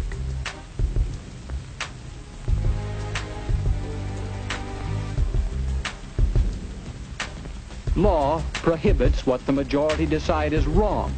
Law directs what is agreed to be right. The town or city in which you live has laws which control you. There are state laws passed and enforced by state governments. And the federal government in your name makes laws which affect you. And we are hopefully working toward a still higher level of law, the law of nations united for world peace. You are guided by all these laws and controls. What is the law? What laws apply to every single man on this earth? Because they often say no man is above the law. Okay, so which law are they talking about then? In this little game that they've got us playing, there is a hierarchy to law. If you look on the right-hand side, natural law is the epitome. That's the top. Natural law is essentially your rights and duties to those whom you love. Imagine for a moment you're in a forest. You live there with your family, no one else is anywhere around. Your rights and duties to your family essentially boils down to the natural law. It's all about love. The natural law, what law is all about, it's all about fundamentally love. Below that you will have commercial law. Let's suppose in this forest there's now not just you with your family, there's another family, you live 100 miles away. Once a month you want to trade some of your berries for his fish. The commercial law now will deal with your transactions. And these commercial law has to do with trust. You need to be able to trust the people you're engaging in commercial actions with. Below that you have a common law. The common law, imagine for a moment in this forest where before you only had 2 people, now you got hundreds and thousands of families living here. You need a certain system, a certain structure that's going to allow all of these people the protection that commercial law will afford them. It boils down to compassion, and it boils down to the Magna Carta, which essentially said that the government within this structure are bound by their own rules. Everybody's familiar with Robin Hood. King John, you know, the tyrant, was actually real. The problem with King John is that he did not know how to fight a war, and he had no land to his name. So he ran to the Pope in 1213 and asked Pope Innocent III for some help. And what he did is he actually turned over the whole Kingdom of England to the Pope in return for support from the Pope so that he could fight his wars. So that little document essentially turned King John into the Pope's vassal, which means that he promised to be loyal to the Pope, and the Pope then owned everything in England. A couple years later, his barons cornered him and stuck a knife to him and said, you know what, we're not happy with the way you're treating us, we want you to sign this Magna Carta. But if I sign this, I shall be no king. You have given me 24 overlords. These 24 will see that you carry out the terms of the Magna Carta.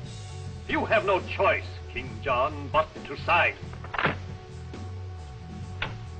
So the Magna Carta was the basis of English law. That's right, Jet. And the basis of American law as well.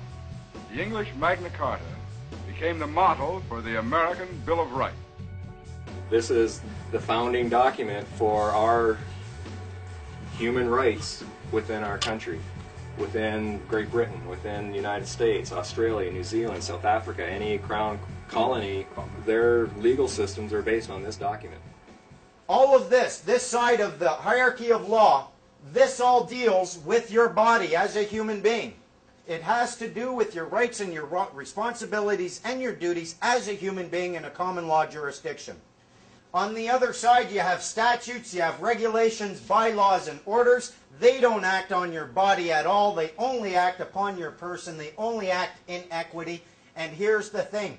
People who exist in equity and act in equity cannot exit equity. Grab something that's existing only in law, drag it into it, and then try affecting it. Equity is a bitch, as they say, and you can only enter into it voluntarily. No one can ever force you. That's why they're using applications, registrations, and submissions and your signature. A common misconception among people is that any rule or regulation that governs them falls under one category, law. But there are many other forms of law that people abide by without realizing that they simply do not apply to them. One of the predominant beliefs in modern culture is that licenses, permits, registrations, and other forms of documentation are required to operate motor vehicles, use public roads, build structures and establishments, engage in free enterprise, and much more. Sadly, these beliefs are based on little to no investigation whatsoever, and are false. Driver's licenses, vehicle registrations, auto insurance forms, building permits, gun permits, work permits, tax filing documents, birth and death certificates, traffic citations, and many other forms of documentation that were once believed to be absolutely necessary only apply to persons. The corporate employees must get a man or a woman to represent the person before a contract can be formed. That's absolutely true. They will ask you your name, they'll ask you your address. When they get your address, they've got joinder. Because there could be 100,000 John Harrises in England. They need that address to get joinder, so they can prove who you are. The second you do that, the human being has said, yes, I'm the person. Contract is an agreement between two or more persons that creates or modifies an existing relationship. Offer, consideration and acceptance must be there or exist for a contract to be made. So when we look at the word statute, and I like this one, a legislative rule of society given the force of law by the consent of the governed. And I ask you, please, if you could explain to me where in that definition taken from Black's Law Dictionary that says that statute is law. It's given the force of law, which means it will apply to you if you consent. What does the word consent mean? Exactly. So what happens when you don't agree? It isn't law. Can't be given the force of law. You read in the paper a new law has been passed. They get you thinking that these statutes are laws. Statutes are not laws. If you look it up, you'll find that the definition of a statute is a legislated rule of society given the force of law. It's a law, it's a rule that has the force of law within a structured society because somebody gave it that force. Remember, we're all equal here. Who can give those words the force of law? Only you.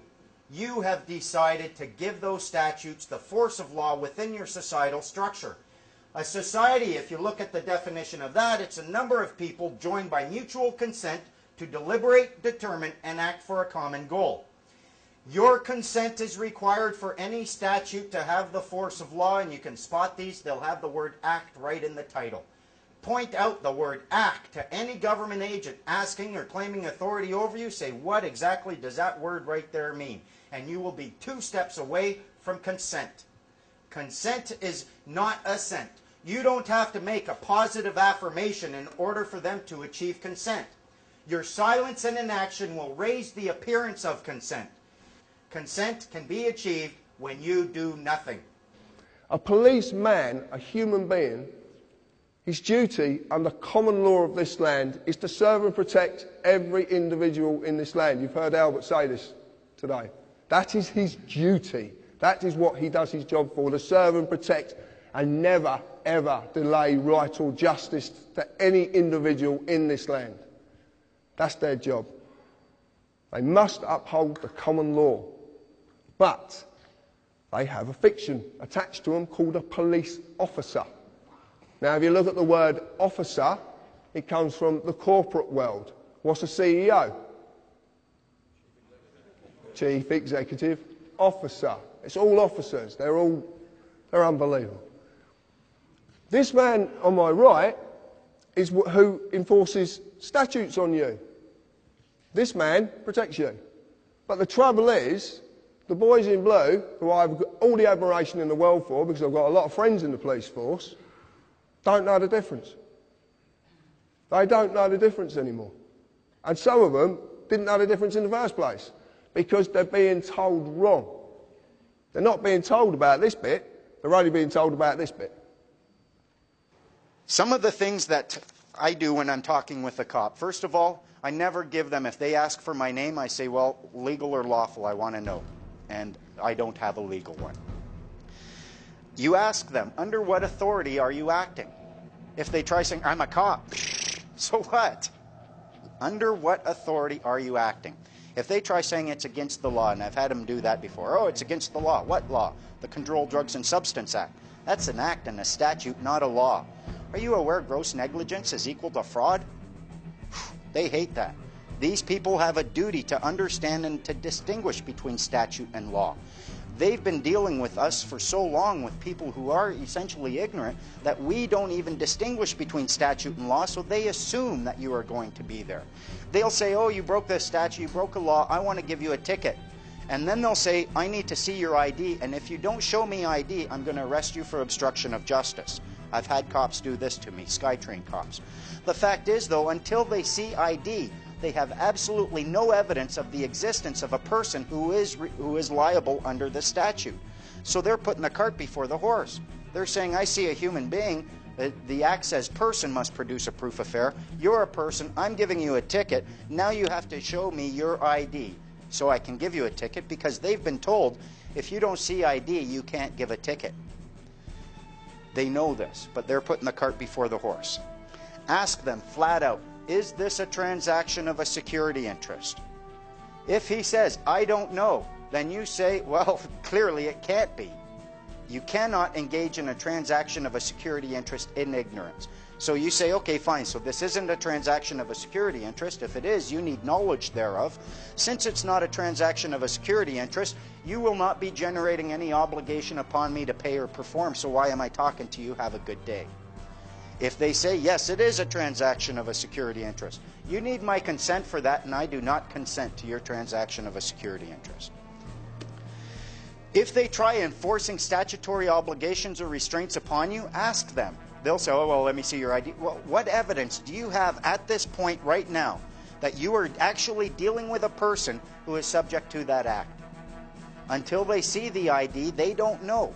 And I've heard stories. There was a guy who, he had his card, he got stopped, he had a driver's license. The cops are there and they're asking him, do you have a driver's license? And he's playing with them, and, you know, I'm not producing that. I don't know why you stopped me. Nah, nah, nah. Cops are totally nice to him. He's about to get, he says, you know, I was this far to getting out of there. They were just going to give up, and then finally the cop asked me one last time, you sure you don't want to just show me your ID? I mean, it makes it so, okay, fine. The moment they saw it, right out the window. They dragged him right out the window. They put the cuffs on him, took him away. He was this close. But once they saw that there was a person they could act upon, they acted, and they will act very, very quickly, especially if you're being pokey with them. Try not to be too pokey against the guys with guns. That's one of the things that's helped me get this far. I mean, there are some things you can't say to the cops. If they come and they ask you for driver's license, right, or if they say, do you know why I stopped you? It's usually not a good idea to say something like, because you're a power-hungry, tax-collecting tool of the state bully with a badge and a gun, and by stopping me, you get to exercise your powers, propping up your own frail ego, allowing you to believe for a short period of time you're not half the loser you really are. You don't say stuff like that. It's not going to help you. That's not the truth. These cops, for the most part, these are decent human beings who are trying and who would come and risk their life for you. They could give you a ticket and argue with you about the law 1 minute. 5 minutes later, they could be pulling you out of a burning wreck, and they would put their life on the line. And when you bring them this energy, instead of saying, oh, fucking copper, if you treat them, hello, peace officer, I love you, what can they do? You know, and if you can learn to distinguish between a law enforcement officer and a peace officer, hold them to their peace officer status and refuse to allow them to act as a law enforcement officer against you because they have nothing to enforce, they love it. Oh man, good for you. I don't have to be I'm not your nanny. You're good. Okay, fine. I get to go find some real criminals. If somebody gets in your face and calls you a cocksucker, I want you to be nice. Okay. Ask him to walk, but be nice. If he won't walk, walk him, but be nice. If you can't walk him, one of the others will help you, and you'll both be nice. I want you to remember it's nothing personal. Uh-huh. Being called a cocksucker isn't personal? No. It's two nouns combined to elicit a prescribed response. You are dealing with a human being. They are just human beings. They'll tell you, I'm an agent for the government, I'm a peace officer, I'm this, I'm that. No. You are a human being in a common law jurisdiction, and that's all there is to it. That's first and foremost, and I'm not forgetting that. If you remember that, they have to remember that. The key thing about remembering this is you can remember a couple of things. Yes, you can affect them. You can use, they will respond to emotion. They will respond to threats. They'll respond to a baseball bat in the bottom of their knee. They will respond. They will also respond to love, compassion, and truth. They are human beings, and if you treat them with the dignity that all human beings are worthy of, they will respond as a human being as well. Don't look at them as anything more than simply a human being using a tool. And the tool that they are using is words. The good thing about these words is that if they start losing some of them, they lose all their authority. If someone comes up to you and points to a body of words and says, this body of words gives me authority over you, and you say, really? What does that word right there mean? And they say, I don't know. What just happened to their authority? Gone. They have to know what the words in their own mandates mean. And this is where we have what their tool that they use against us, now we're going to use it against them, because some of these words are very deceptive. The alphabet has only 26 letters. With these 26 magic symbols, however, millions of words are written every day. I'm sure many of you have read court rulings from the Supreme Court of Canada.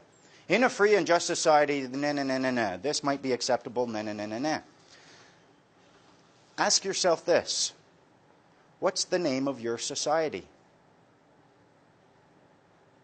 Do you have one? Now, if you can't even tell me the name of your society, and you know a statute is a legislated rule of a society which has been given the force of law, and you don't have a society, why do these acts have any force of law over you? Believe it or not, all of these statutes, they are a legislated rule of a particular society which had been given the force of law, but that's the law society. All of these rules are the rules for the law society, and you can prove it. Only they can make the statutes, the regulations, or the orders. You are not allowed to pen these. If you go into court, they claim that only they may use these documents or these words, only they can claim complete understanding of these words. Unless you're a member of that society, you cannot understand these words. Why? Because societies have a number of powers. As a society, you can generate and create your own rules, and no one who is not a member of that society is going to have a say in creating those rules.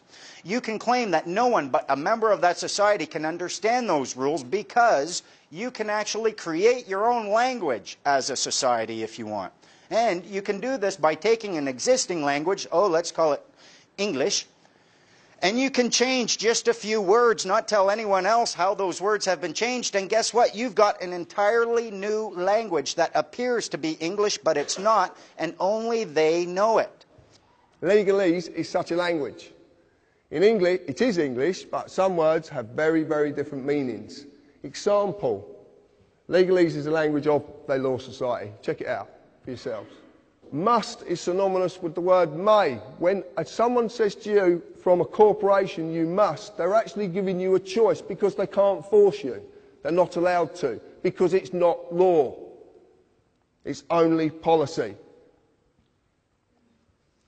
Summons is synonymous with invitation. When you get a summons from a court of supposedly law, you actually are being invited to a corporate place of business to discuss how much money you're going to give that corporate place of business. And you won't get an 8 for it either. Understand is synonymous with stand under. If I say to you, do you understand? And you say yes, that means you stand under me, which means you've given me authority over you. It's as simple as that. It's so simple. But this is a language you don't know. You don't know you've been spoken to by this language. Know who you are. If you go to court, which I've had a few accountants with, to say the least, it's a corporate place of business. And they will immediately ask you for your name. Okay? Your name. They will even presume to know who you are, and they will ask you as such. They would say to me, Mr. Harris. Mr. is the title of something with legal personality status. I was named by my parents, but I wasn't called Mr. John Harris. Well, I don't think so. If I reply yes, guess what I've agreed to represent? A man cannot be acted upon by statutes, nor can a woman, a human being, a living soul. These only apply to the fictional entity which is the legal personality, i.e. Mr. John Harris in full caps or Mr. J. Harris. Every title in this land is a fiction. Common law v. statute, rules and policy. I like this. The only basic principles that any people of any nation need to adhere to are those of natural law, which are mirrored in common law. Never harm or cause loss. It covers every eventuality. There is nothing it doesn't cover. Nothing. Common law applies to a man or a woman, a living soul. Statute rules apply to the person only when the man or woman consents to represent the person. Consent can be given in inaction or action. Within statute rules, you will just receive a summary judgment. That's what you get in the courts of law, or supposedly. But it's called summary judgment. And what summary judgment is, it doesn't matter if whatever court you go into, as long as that court's going to make money from someone, because that's all it's about. And there's a reason they want to extract that revenue from you. There is such a reason. We have started to realise that we are slaves in this system. The system is there to milk us like cows. Money is a tool that we must believe in to serve them. Karl Marx was quite right. He was one of their boys who was set up to set up the dialectic. And he was quite right when he said that money is a tool of the elites. It's essential that the people who stop bartering or working for themselves and start using money as a means of exchange, which then can be taxed back from them, are becoming slaves. Because under law and legality, for 1,000 years, no one could take anything from you. Money represents your food, your home, everything. When it's taxed back from you, they're creating a form of slavery. Therefore, it's essential that the workers believe in money. It's simply to maintain the illusion that they have control over your life, your fortune and your freedom. Because your fear and their ability to take from you something you deem to be valuable. And that is money. Yeah? Do we all believe money is valuable? We all use it every day, don't we? Yeah? And we all believe it's got some worth. These pieces of papers and coin has some worth. Frank Hamilton is depositing some money, and also a check, his paycheck. On the deposit slip, the amount of the money and the check are added together, just as though it were all money. And yet, a check is not money. It is an instrument for the transfer of credit, which is a substitute for money. On his job, Mr. Hamilton himself is paid not in money, but by check. He deposits his paychecks in the bank. He receives no money for his work. But in the bookkeeping department of the bank, the amount of the deposit is credited to Mr. Hamilton's account. In other words, it is added to the amount of his credit in the bank. Meanwhile, the amount of the check is deducted from the amount of credit available to Mr. Hamilton's employer. Thus, the check has served as an instrument for the transfer of credit from the Central Manufacturing Company to Mr. Hamilton. By means of these various credit instruments, a bank deals much more in credit than it does in money. Private banks are creating what we call money out of fresh, bloody air and then charging us interest on it. And it works like this. If you go into a bank and you borrow $50,000, what does the bank do? Does it move precious metal anywhere? I mean, what does it do? What it does is it types into your account $50,000. And from that moment, you start paying interest on $50,000 that has never, does not, and will never exist. Fresh air, theoretical money called credit. A bank not only assists in the transfer of credit, but it also creates credit. To see how this is done, we'll follow Richard Morton into the loan department of the bank. Since Mr. Morton is known to the bank as a reliable man, the banker can feel reasonably certain that Mr. Morton will be able to repay the loan when it comes due. So the banker is glad to make the loan. Mr. Morton writes out a promissory note. This is a promise to pay the money back to the bank at a certain time, in this case, in 30 days.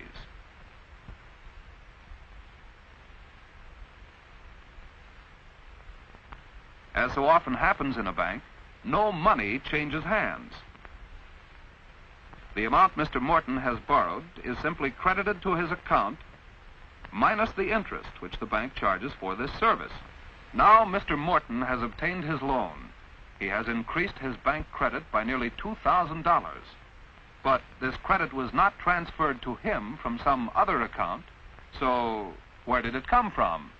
Laws have been passed called fractional reserve lending that allow banks to lend at least, and my goodness, it's at least 10 times what they have on deposit. So when you put $1 in a bank, that bank can now lend 9/10 that it does not have. Fresh air, figures on a screen.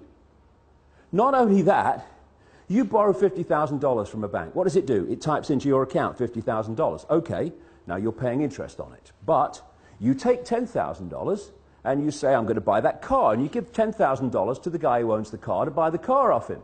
Now the guy who's received your $10,000 that was created out of nothing in the original $50,000 now goes and deposits the 10 grand in his own bank. Now that bank can lend 10 times the 10 grand that was created out of nothing in the first place. This is what's going on. And then if you follow one loan, $50,000 or whatever, you follow that through the banking system, and that one loan allows the banking system as a whole to create phenomenal amounts of non-existent money we call credit from that original non-existent credit loan. This is how the banking system, ladies and gentlemen, have taken the world over. Why wouldn't it when they can do that? They create money out of nothing, and then they loan it to you and to me and to corporations and other countries and so forth. And then they collect interest on it. Now just think about that. Collecting interest on nothing. Not too shabby. Why didn't I think of that, you know? Well, if we tried that, we'd go to prison, wouldn't we? Because we didn't write the Federal Reserve Act. And there's another little scam here. All written in on purpose, cold, calculated. When you go into a bank and you borrow $50,000, the bank creates, even in this theoretical, ludicrous way, $50,000. But you're not paying back $50,000, you're paying back $50,000 plus interest. The interest is never created, even as credit, which means a simple fact.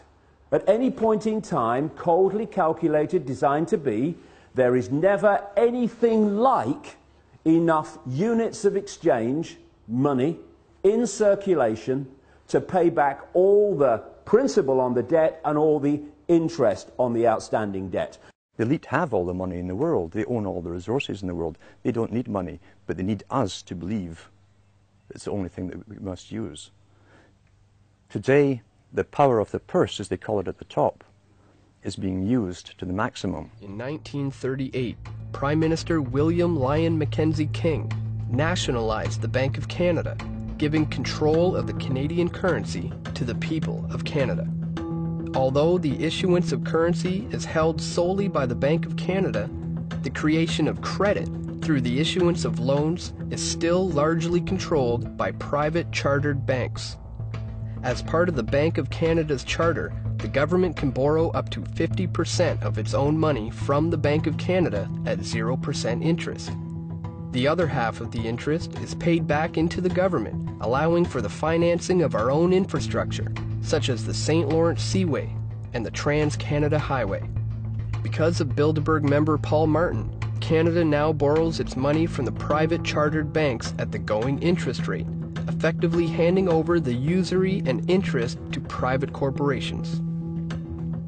Prior to Prime Minister Brian Mulroney, all banks had to hold an 8% reserve, meaning they could lend out the same money 12.5 times through credit and loans. Mulroney dropped this to a 0% reserve, allowing private banks to loan as much money as they want, simply by entering a new line on a ledger. Currently, the Bank of Canada is only responsible for 5% of the actual debt created in the form of currency. The private chartered banks, such as Royal Bank of Canada and TD Bank, own the remaining 95% of all debt.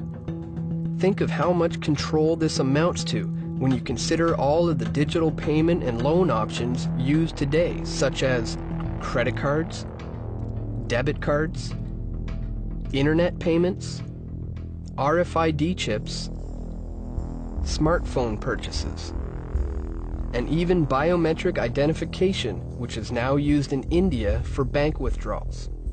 The more I discovered the machinations that the international bankers go through to control us, the more I realized that the theft of our efforts, our resources, and our labors was phenomenal, was colossal. At that point, I got introduced to a graph that the Auditor General in Canada in 1993 put out, which showed the phenomenal theft that happens as a result of the power of interest and the sleight of hand economics of compounding interest.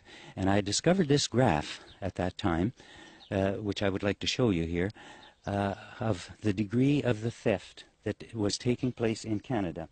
Now, this is the Auditor General's report of November 1993, and here in Canada, this would put the sponsorship scandal to absolute shame. The sponsorship scandal does not compare with the theft that happens when a government, instead of borrowing from itself, creating its own money, which only the government has the right to create, they give it over to private entities like the international banks or the private banks. The government prints a bond.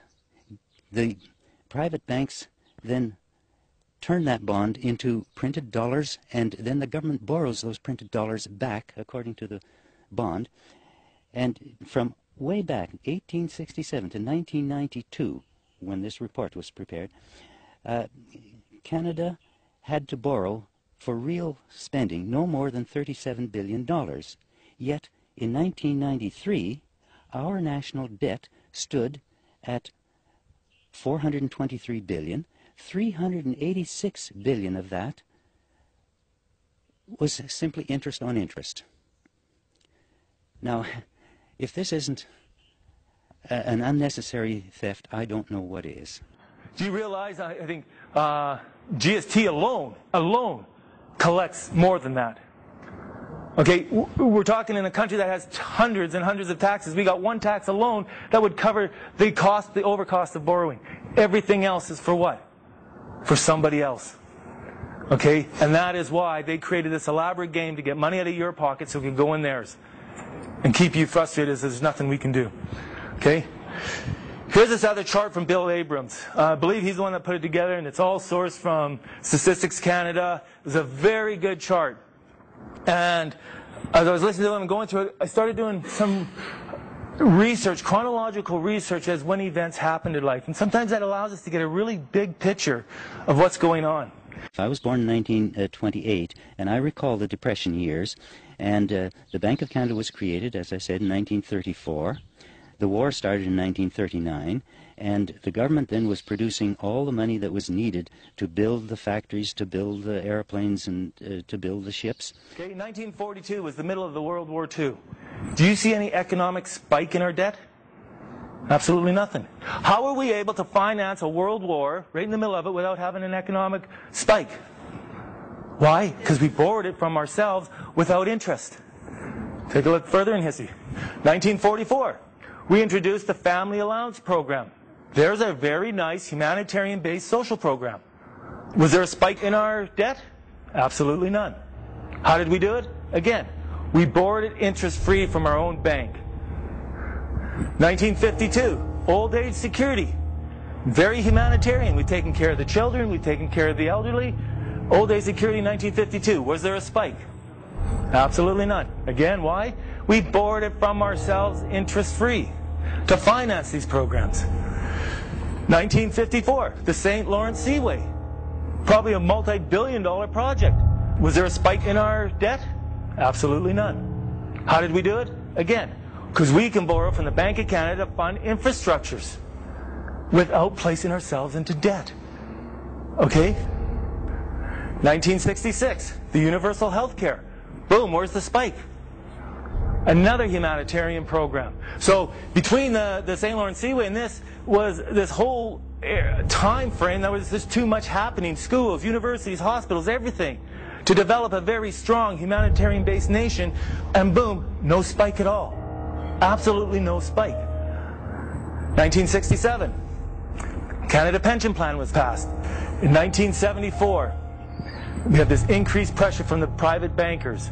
They wanted control. That's when Canada plugged into the G7. Come on, be part of the boys club. We'll take care of you. You know, forget about the people. They just, you know, they're sheep.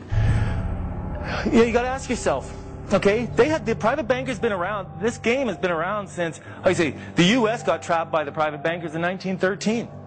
Why did they leave us alone for so many years? Because what they were doing was building their profit-making machine. Okay? Because they knew they were setting the stage. As much as we were more free, and as much as the money was keeping in our pocket, the trap was being set. Imagine what would happen if we could have kept those times going. But they knew what they were doing, and because we fell asleep. And so in '74, they started putting pressure on the government to take over the financing of the country. All the debts, all the bonds or whatever, the debts that we held to finance our country, creating no national debt, the banks, the private bankers started taking over those loans. And the second they took them over, they started adding interest to them. And there's the start of it. There's the reality of it. Okay, so after that point, government funding started coming from private banks at interest. That in itself is self-evident of the reality that can exist. Because right now we're living in the second part of that. Economists around the world are struggling to break free of the clutches of the financial crisis. But a 12-year-old Canadian knows what needs to be done. Victoria Grant took the internet by storm overnight after a video of her slamming Canada's banks for robbing the people went viral. Have you ever wondered why Canada is in debt? Have you ever wondered why the government forces Canadians to pay so many taxes? Have you ever wondered why the bankers from the largest private banks are becoming wealthier and the rest of us are not? Allow me to explain how our private banks and government work today. First, the Canadian government borrows money from the private banks. They then lend the debt-based money to Canada with compounded interest. The government then continues to increase taxation of Canadians year after year in order to pay back the interest on the exponentially growing national debt. What results is inflation, less real money for Canadians to spend into our economy, and the real money being used to pad the pockets of the banks.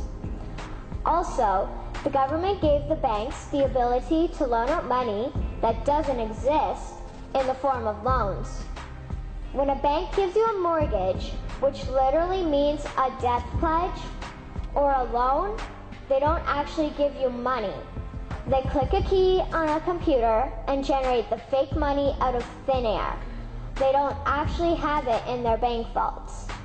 Presently, the banks only have $4 billion on reserve, but they have loaned out over $1.5 trillion. To quote Graham Towers, each and every time a bank makes a loan, a new bank credit is created. New deposits, brand new money.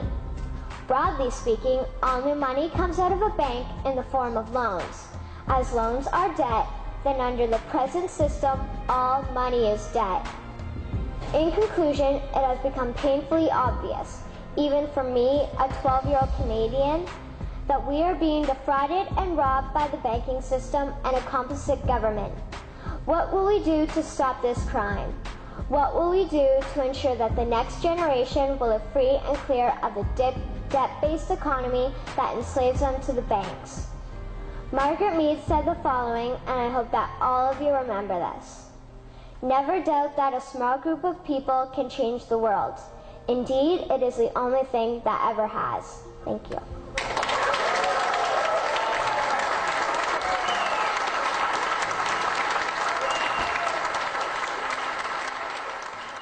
This is the real truth. You're the currency, not money. You are. Because without you, this country grinds to a halt. Because the principal workforce of any machine or any corporation or any company are slaves. And they have to give you something to believe in, so you will do that work and you will not question. And to make it valuable, they're going to stiff you with as many fines that are make-believe to make you give over that worthless piece of paper to another corporation just so you believe it's real. They're hiding it, they're camouflaging it, they're not talking about it. Coordination of international regulation. What they are going to do is to put our Fed and our SEC under the control, in effect, of the IMF. Oh, come on. You believe they'll do this? That's what was in the draft agenda. They call it coordination of regulation. What it really is putting the American economy under international regulation. Yeah. And those people who have been yelling, oh, the UN's going to take over global Conspiracy government. theorists. They've been crazy, but now they're right. Yeah, well, when It's happening. When Geithner said he would be open to the idea of a global currency last week, yeah. Those conspiracy people had said and suggested that for years. right. You're not wrong.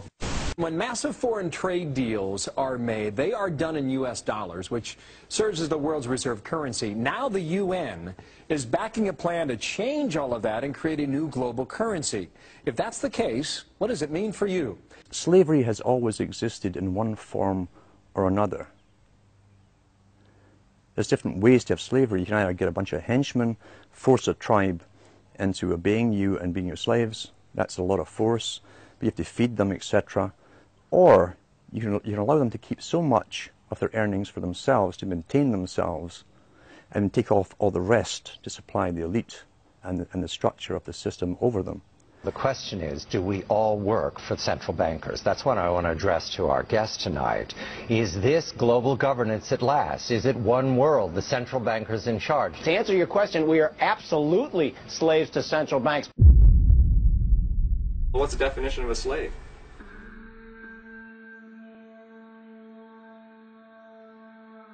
A person who is a legal property of another and is forced to obey them. Or a person who is excessively dependent upon or controlled by something. Okay? So if you're dependent on something, are you free? No. No. If you're controlled by something, are you free? No. No. So if we want to be free, then maybe we need to get rid of our dependencies and the controls in our life. Have you ever played Snakes and Ladders? Imagine Snakes and Ladders where the only way to win this game is to never even pick up the dice. Right at the start, there's one ladder leading right to the win, and that's the only way to get there. Who here has ever read their Bill of Rights? Who here remembers the very first sentence? It says, and you'll find it expressed in the Constitution as well, they say that Canada is a nation founded upon the principles and the belief in the principles of the supremacy of God and the rule of law. The supremacy of God and the rule of law. I went to my MP's office and I asked him, I said, yeah, I'd like the Bill of Rights. I grabbed this, they'll give you one. It's really nice, you can frame it, eh? I said, wow, it says here Canada is a nation founded upon the principles or the belief in the principles of the supremacy of God. Is that true? She said, sure is. I said, that's cool. I said, this tells me there's a hierarchy and God's right up at the very top. Is that true too? She said, I sure hope so. I said, me too. Who's number two? She's like, I don't know. Maybe you should see a lawyer. I was like, why should I see a lawyer when you're the one saying, I don't know? I'm pretty sure this is an offer. Where do I accept it? Your Bill of Rights, the very first section, if you look at that as an offer and you accept it, you put yourself legally in a position where in this hierarchy they have designed you are number 2 to God. If they want any power over you, they've got to do one of 4 things. They've got to claim and then prove that they exist above God. They've got to claim and then prove they are God. They've got to claim and then prove that somehow they exist between you and God. Or they can produce a document upon the face of which can be found the verifiable signature of one deity commonly known as God. And if they can't do that, they have no claim to power. They have nothing. You have every right in the world to stand right up and claim the status of a child of God. But the moment you do that, you do accept a lot of responsibility, because then you have to look at everyone else with the same eyes. Now, as soon as you get away from all the people and you remove yourself or segregate yourself through a private agreement or what have you, that becomes private. Now, the Governor General and the Queen, by definition, are only responsible for the public. Government is there to deal with the public for us, but they've turned everything public. As soon as you register property like land or vehicles or any of that kind of stuff, you turn that into a registered item which is in the public.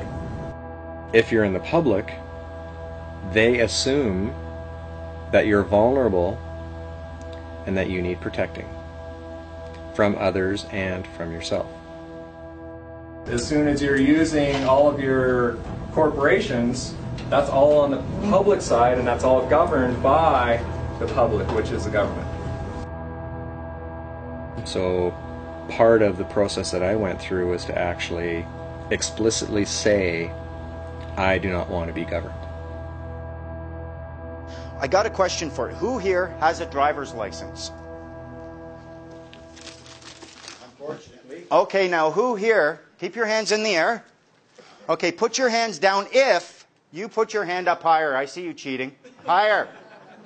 Put your hands down if you actually read the Motor Vehicle Act before applying for your license. Huh.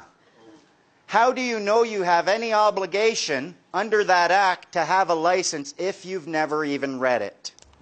For my own protection, I'm filming it. I'm wondering what he's going to do. He's reading my affidavit of truth right now. Yeah, so I'll get back to you. He's also stated that I'm under obligation to carry photo ID, which I'm obviously not. That's the officer right there, car 77.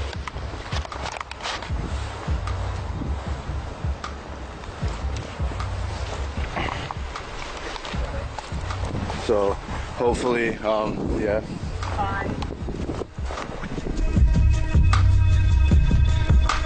There we go, car 77. Officer did not state who he was. There's my dad.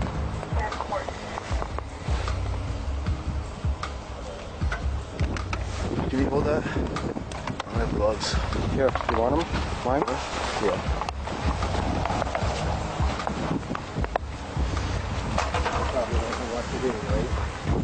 There's another police officer showing up. I've already informed the officers of my rights, this and that.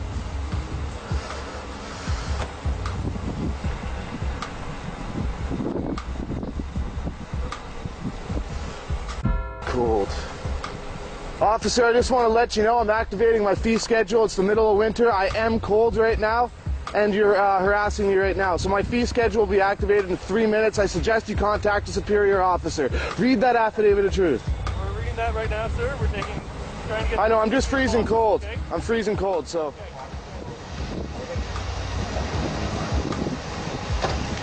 Hey, perfect. Here you go, Joshua. So, you don't have a driver's license, correct? No. And no insurance, correct? Do you have insurance? No. I'm working on that right now, doing it through, it's not a registered motor vehicle, right? So it's under you guys' jurisdiction. I'm not trying to cause trouble with nothing, but I am getting insurance on it. But it's through my society that I'm part of. Okay, perfect. So I don't obviously I only use it to travel around. If you are willing to go and get a license, you are submitting an application for a license. What are you doing? Giving up a right. You're asking permission. You are asking permission to engage in a completely lawful activity. Therefore, what are you? You're a child who asks permission to engage in lawful activities. Children ask that. Mommy, can I have a cookie?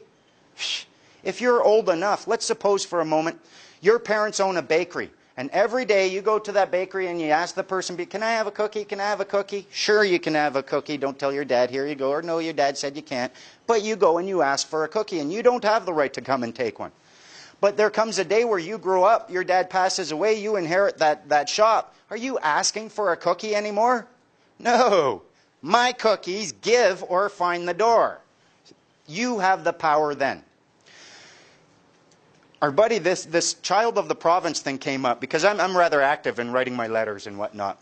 Our buddy Digger, he's coming out of Park Royal and he's got his keys. I think he was going to his car. I don't know. But let's say he is, just for the sake of the story. He's going to a car. The cops stop and they pull up and they say, well, who are you? Do you have your driver's license? We want to see your ID. And Digger knows his rights, eh? He's like, why are you asking me for ID when I don't have an obligation to have such a thing, but you do? I want to see your ID, I want to see your business card, I want to see your badge. And they start, well, do you have a driver's license? Are you claiming I need such a thing? And they asked him something very telling. So you're not a child of the province then? No. Thank you, sir. Have a good day. Drove right off. There is the legal status of being a child of your province because you haven't grown up enough. You go and you ask permission to engage in these lawful activities when you have remedy in the form of a claim of right that you can make. Anything you can do under license within the legislative framework, you must be able to do without license outside of that framework, or else the licensing authority is licensing unlawful activities. This is what you give to a cop when he asks you for, like what happened to me 2 weeks ago when I got pulled over and I was asked for my driver's license. I hand him my statement of birth. And he said, well, I need license, registration, and insurance. What they like to do, they use presumption and assumption so often, they won't even ask you a question. They come to the window, driver's license, registration, insurance. Look at them and say, apples, bananas, and pears? You're not making any sense. Like, you used a complete sentence? What is it you want? Do you have a driver's license, registration, and insurance? Or may I see it, is usually what they would ask, because they're operating upon a presumption too. You ask them, are you willing to claim under full commercial liability that I have an obligation to have such a thing in order to exercise my common law rights? Blah, blah, blah. And of course you don't. So what you can do is simply hand them this. And it's a good faith notice which says, with all due respect, officer, I do not maintain the name of any person in your jurisdiction and am not entitled to any rights to any documents. I'm ineligible for those benefits. That's what this means. I have no rights to any documents of identification you may seek. I'm ineligible for those benefits. I provide you in good faith who maintains the birth name. The Registrar General maintains the birth name. I am a recipient and beneficiary protected by your higher powers. And what that means is talk to your bosses. I'll wait here. Just take this good faith notice, get on the radio and talk to your bosses, and you may find out that something else is going on here. Below, I humbly and peacefully provide you proof so certified who has signing authority for the birth name, which protects me as a witness. And there's the Deputy Registrar General's signature is here. There's their seal. And this is stamped. This is notarized. This is an authentic document. When you bring this attitude, you start having more power over them because they expect you to, oh yeah, well, yeah. If you're not doing that, they're like, what's up with him? You're supposed to be scared and intimidated of me. Look, don't you see the gun? And you say, yeah, I see the gun. Guess what? See the smile? We have more power over them. All of their power that they have over you is a result of two things: their deception, your ignorance. Sorry to be rude, but their deception doesn't work without your ignorance. And the way to deal with it is to deal with your ignorance. Then when their deception comes, you can look at them and smile. And you can tell them, you know, I'm not a child of the province. I don't know why you're trying to apply that to me. Look, check it. Where was I? I lost my words, didn't I? Now listen, for all the police officers. Every police officer listening. Oh, yeah? I know you can hear me. Alright then. Look. Come. Yo. Look. I'm not getting fooled by your legalese talk. Mr. Policeman, I do know the law. You're under an oath to the Queen you swore. I'm not a criminal unless I'm breaking common law. I use my common sense, I don't consent to be governed. Do you think that I'm dense? A person's corporate fiction is the Black's Law. I read, go see Simon Goldberg, he will help you with the rest. YouTube John Harris, the illusion on the net. If you ain't broke common law, you shouldn't be in pen. Legalese is language for corporate employees, so be careful when you say that you understand police. Cause legally that means that you just stand under their authority. Enlighten yourself, take pride in yourself. Knowledge is power, spread guidance and wealth. There's no need for violence cause them sirens lead to jail. Life is what you make it, so don't choose to make it hell. Don't just be a sheep and follow everybody else. Stand out from the crowd even if it's by yourself. Say it, stand out from the crowd even if it's by yourself. Stand out from the crowd. If we all just put our personal stuff aside, just temporarily, to work on the common thing. So for example, does anybody feel like it represents their position that it was a good idea to for your family and your children to take on the liability of private bankers' playboy mistakes? So it's like, does anybody feel like that represented their position? Step forward. I've not met anybody who feels like the bank bailout actually represents their position. So when you're looking at possibly 3/4 of the nation, 75% of Britons feeling that way, then that's not a decision of the wings. You know, that's not even a decision of the mainstream. That's a decision of the majority. What we then have is a misrepresentation case. And we can immediately, as a nation, do what the Icelandics did, basically, and turn around and say, do you know what? The British people and our children do not want to accept liability for your private bankers' mistakes. Get off our island. When the recession hit in Iceland, they were sitting in a much worse situation than we are now. But they handled it a little differently. In fact, they completely revolted. They rebelled, they went nuts. They went down to the parliament and they started throwing rocks. In fact, what happened next, according to a Ron Paul article, was extraordinary. The belief that citizens had to pay for the mistakes of a financial monopoly, that an entire nation must be taxed to pay off private debts, was shattered, transforming the relationship between citizens and their political institutions and eventually driving Iceland's leaders to the side of their constituents. The head of state, Ólafur Ragnar Grímsson, refused to ratify the law that would have made Iceland citizens responsible for its bankers' debt and accepted calls for a referendum. Obviously, they're not drinking the fluoride over in Iceland, because then in March 2010, they passed a referendum with a 93% vote against repayment of the debt. The people just said no. Iceland chose the route of protecting its populace, the taxpayer, from absorbing more debt so that the global banking oligarchy could be made whole. With the support of a furious citizenry, the government launched civil and penal investigations into those responsible for the financial crisis. They went out with arrest warrants for the ex-president. They actually went and indicted the prime minister and arrested the top 3 CEOs of the top banks. That's how Iceland handled it. So, this is what else they did. They forgave the debt of 1/4 of their citizens. 25% of their citizens, they just said, no, you don't have to pay it back. And for those people that were underwater in their mortgages, over 110%, they forgave those too. Now, they didn't take that very well, the bankers that control everything. They threatened them, they intimidated them, they said when you go down, we're not going to give you any loans. But guess what? They didn't go down. In fact, they flourish. On top of it, they wrote a new constitution.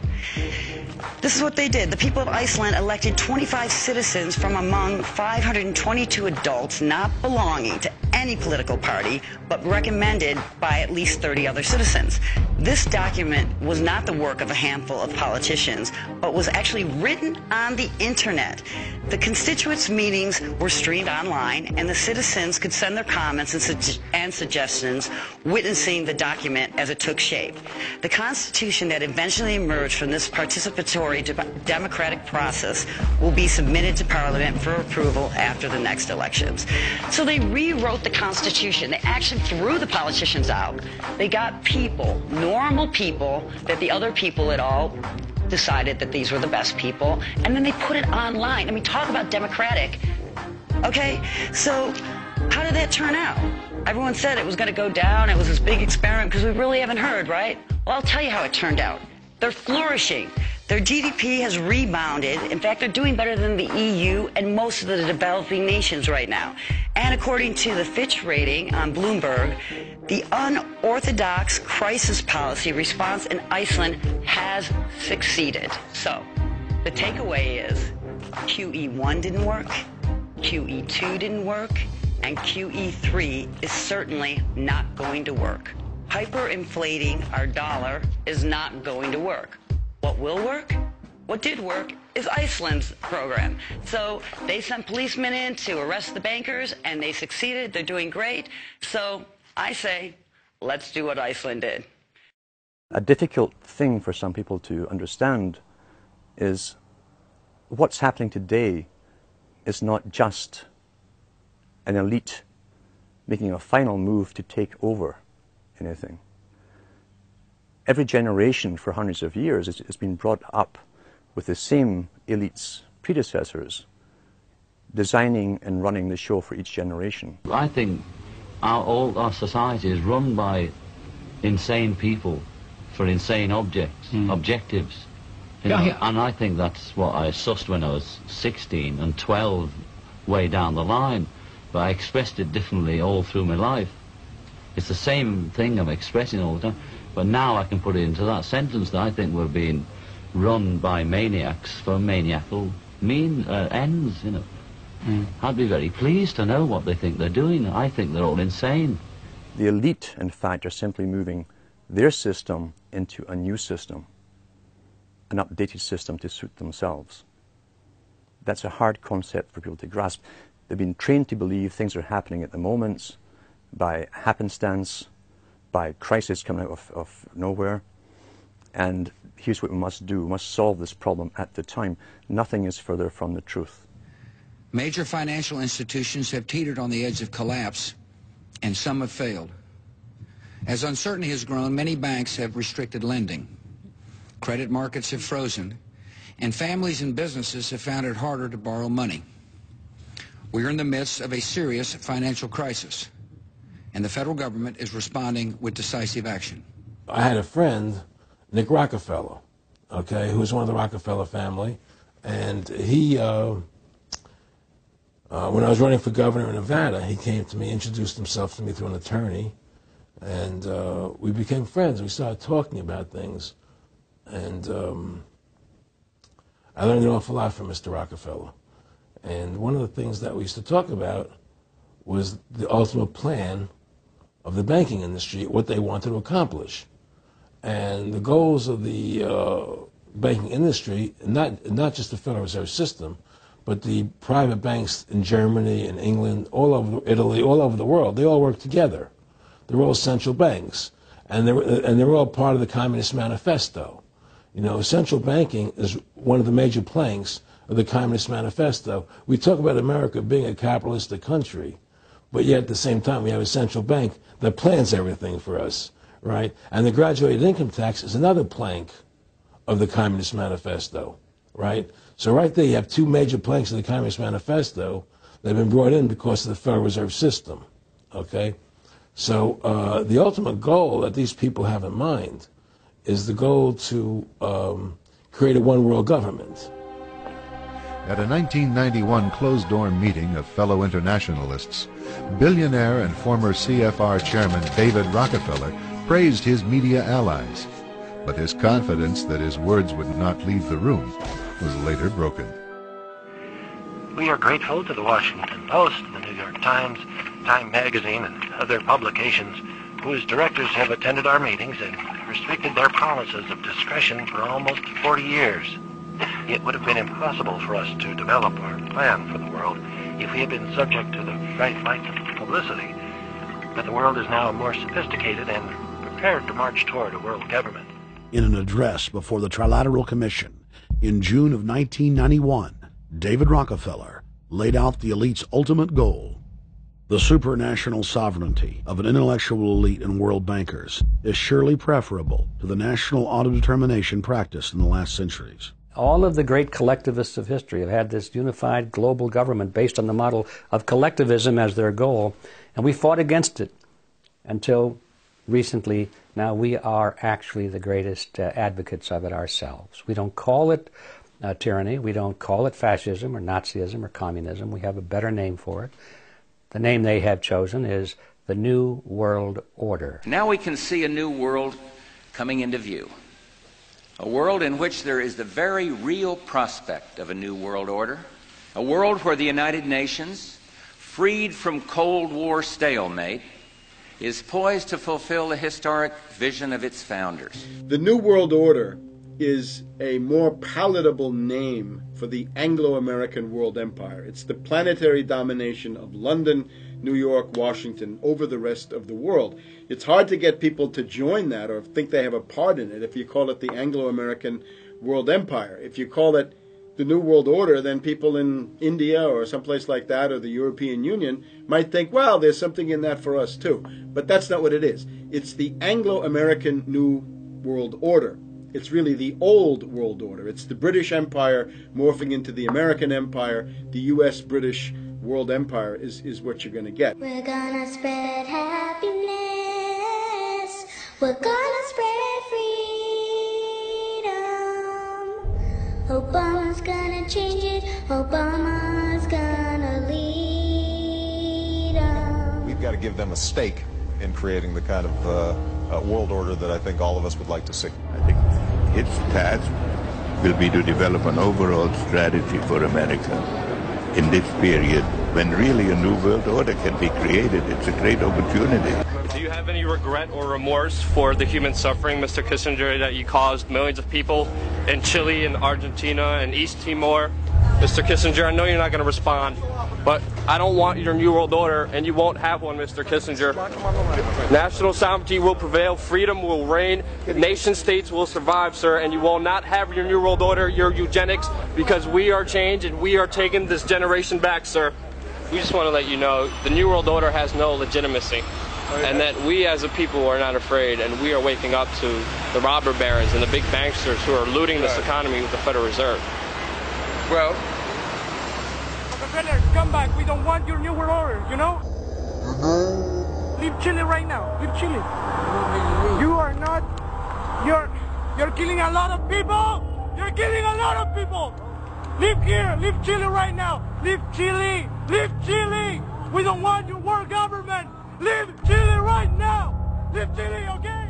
In recent decades, worldwide social change has experienced unprecedented historical acceleration, particularly because instant mass communications, such as radio, television, and the internet, cumulatively have been stimulating a universal awakening of mass political consciousness.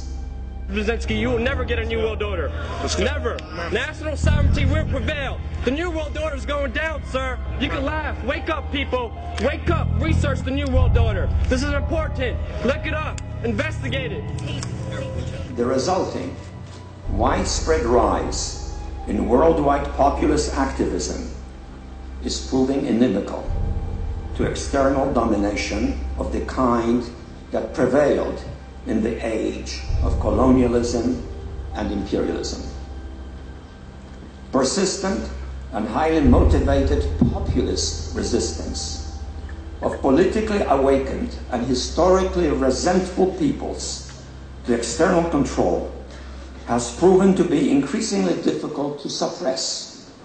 The truth of your world government has now been exposed. We know you are ruthless. We know you are evil.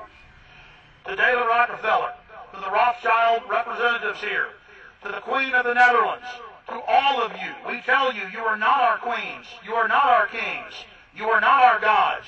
We do not belong to you. We are not your slaves.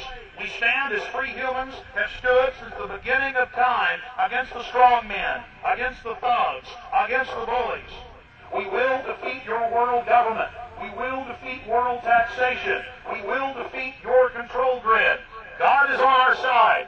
You will and you are failing now. Your new world order will fall. Humanity will defeat you. The answer to 1984 is 1776. What is the consent of the governed? Natural rights are inherent to your humanity and the source of your sovereignty as a free individual. Just as slaves have the moral and legal right to leave those enslaving them, just as the states have the moral and legal right to leave a union that violates the Constitution that binds them, so too you have the moral right to live without a government when it breaks its own laws. The federal government claims your consent through the Constitution. The Constitution is a social contract that binds the American people to their government. Did you freely consent to this? I don't know anybody who did. So since none of us consented to the Constitution, either the government stays within the confines of the Constitution or we can ignore or change the government. This view, called the consent of the governed, was widely and openly accepted by the framers. They gave us a Constitution which defines limits and constrains the government. This is why adherence to the Constitution by all government is so crucial to preserving and retaining our freedoms. The Constitution formalizes the relationship between sovereign people and sovereign states and the federal government. When the Constitution is ignored, so is our sovereignty. And if we can't avoid a government to which we never gave consent and which violates the Constitutions, so will our freedoms be ignored. Everybody withdraws their consent from a different way. But ultimately, you can go as far as you want with it.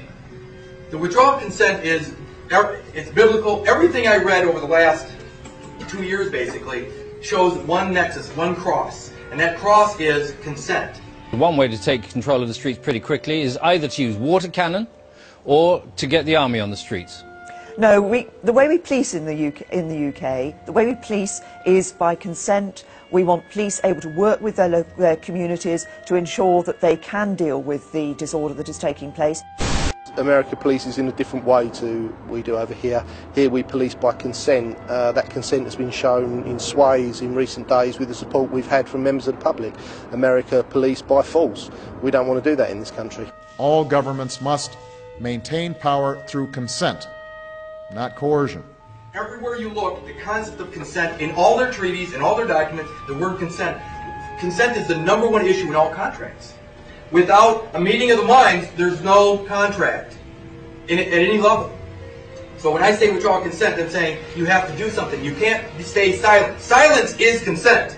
Silence is consent. Because while we're silent on these impositions, the impositions just keep going on and on and on. By our silence, we are acquiescing, even agreeing to them being imposed. Now, if we don't do something, we have acquiesced.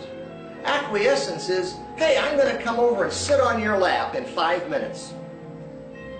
And if I say that in front of these witnesses and he says nothing, in 5 minutes from now I go over there and sit on his lap. He's really got no beef with me because he didn't protest. He didn't say no. He acquiesced. He actually, in the presence of witnesses, gave me permission to sit on his lap because he didn't protest. He didn't say no, I don't want you to do that. That's not the right thing to do.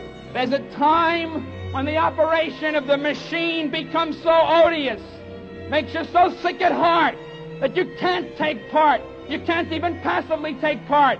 And you've got to put your bodies upon the gears and upon the wheels, upon the levers, upon all the apparatus, and you've got to make it stop. And you've got to indicate to the people who run it, to the people who own it, that unless you're free, the machine will be prevented from working at all.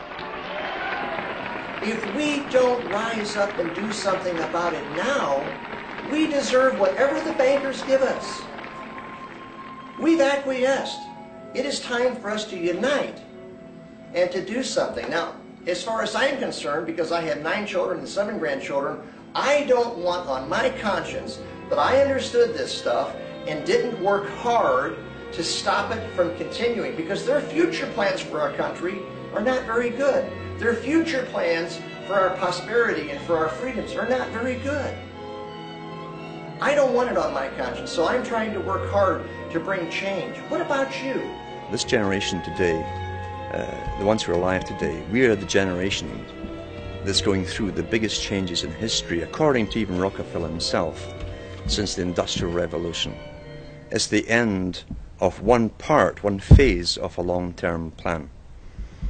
And out of this comes a new world order, a different order from the previous one, where people technically were working for themselves, would choose their own employment and so on. The new world order is a planned system, a planned economy, a planned population. So it's up to us. It's not up to the next generation to change this. We're the only ones who can possibly do the changing. And it's either really the rights to go into an uncertain future, which is what life should really be, where we decide for ourselves where we want to go individually and collectively, or allow ourselves to be dumb animals, creatures who are guided by those who have decided they are the masters of our destiny. This is a list of things that you would do if you wanted to subvert a country. This is Marxism. Let's go through the list. The creation of racism offences. Tick. Continual change to create confusion. Tick. The teaching of sex and homosexuality to children. Tick. The undermining of schools and teachers' authority. Tick. Huge immigration to destroy national identity. Tick. The promotion of excessive drinking. Tick twice. Emptying the churches. Tick. An unreliable legal system with bias against the victim of crime. Tick. Dependency on the state or state benefits. Tick. Control and dumbing down of the media. Tick. And encouraging the breakdown of families. Tick. So what's our plan? We come back to the basics. Nobody on this planet has the right or the authority to tell anybody what to do without their consent. That is an uncontestable fact. We are governed by consent, and we are policed by consent. We are withdrawing our consent. Ladies and gentlemen, we're in lawful rebellion.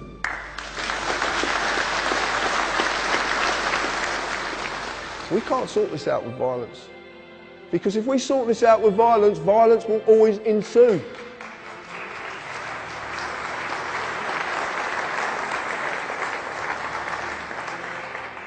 We have to do this peacefully. And the way we do it peacefully is learning the rules of the game. This is what I entered into. The only way to get rid of this once and for all is to sacrifice the person. To sacrifice the person is to remove that person completely. That means the birth certificate has to be destroyed. And it can be done. I've seen a way of doing it. Massive implications, but it can be done. And I am going to do it. Because I am not living in this society 1 minute longer than I have to and watch my fellow human beings suffer under it. I will find a way to get out of this, and I will succeed. The reason being is because what I'm doing is right. How do we get to this point, though? How do we get them to recognize that they're the nanny and we have grown up and they have no more power as nanny over us? It's about how we treat them, about how we act.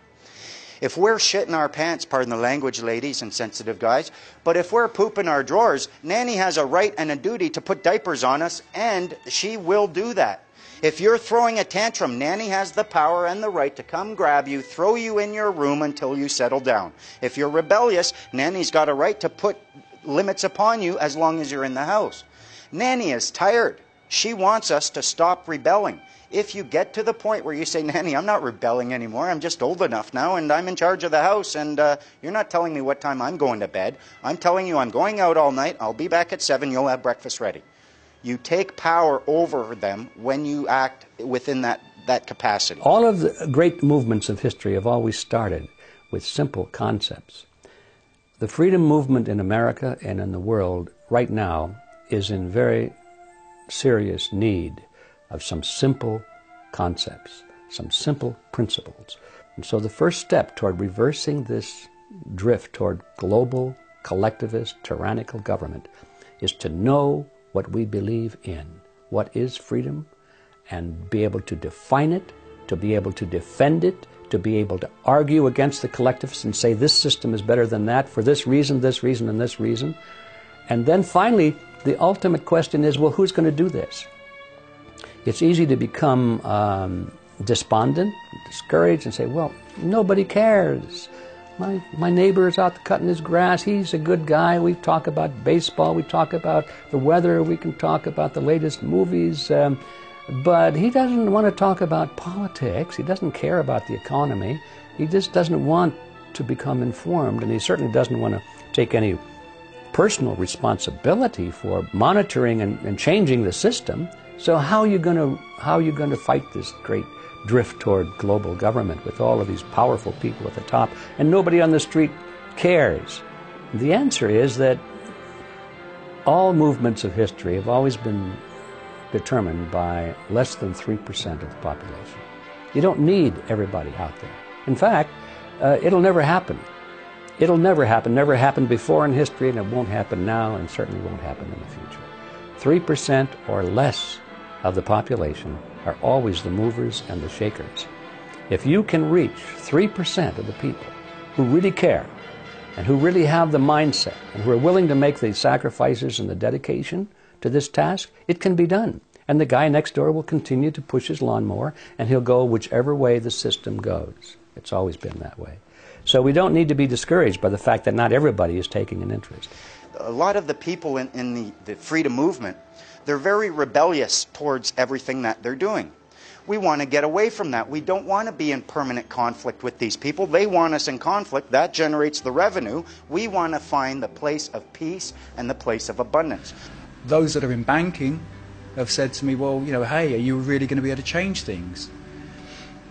Perhaps not change the current state of play, but in terms of change the way that I and others exist, yeah, of course. It's not a case of can we do it, it's a case of we're doing it. It's being done. Right here, right now, in this moment, it's being done. So it's really a question of one's will. And if your will and your intent and purpose is there, you make it happen. You don't ask for anyone else to do it. You don't go pleading and begging for this to happen and abdicate that responsibility to someone else. You take responsibility yourself, you step up to plate, and you make it happen. Do you want to make the world a better place for your children? If the answer is yes, then you have to do something about it. No one else is going to come along and do it for you. You've got to do it yourself. And it starts with letting go of the fear. We want remedy. We want our power back. We want our remedy, and we want to hold these people to the... We don't want to beat them up. We want abundance. We want peace. We don't want a life of conflict with these people. And we shouldn't have to dig through the shit they manufacture in order to find the diamonds of our freedom. I think if we have a realistic view of the political process, and we know that it takes sometimes a generation or two for really important changes to happen. And if we understand that and accept it, and accept our role in being responsible for making it happen, then you can go to sleep at night and say, by golly, I'm really doing something about this, and I am making a difference, and it will happen. You know, is it really the best you can do to become a debt slave like your parents? and then slip into retirement and learning that you've got no pension, that all those years paying into it was a waste of time because they were just going to rip you off in the end anyway and wheel you into a hospital ward and try and kill you with pharmaceuticals as quickly as possible? Is that really the best it gets? No, it's not. It's not. The best it gets is freedom, peace and abundance for every man, woman and child, living in harmony with nature, in mutual cooperation with each other everywhere on the planet. That's the best it can get. The martyrs of history were not fools, and our honored dead who gave their lives to stop the advance of the Nazis didn't die in vain. Where then is the road to peace? Well, it's a simple answer after all. You and I have the courage to say to our enemies, there is a price we will not pay, there is a point beyond which they must not advance.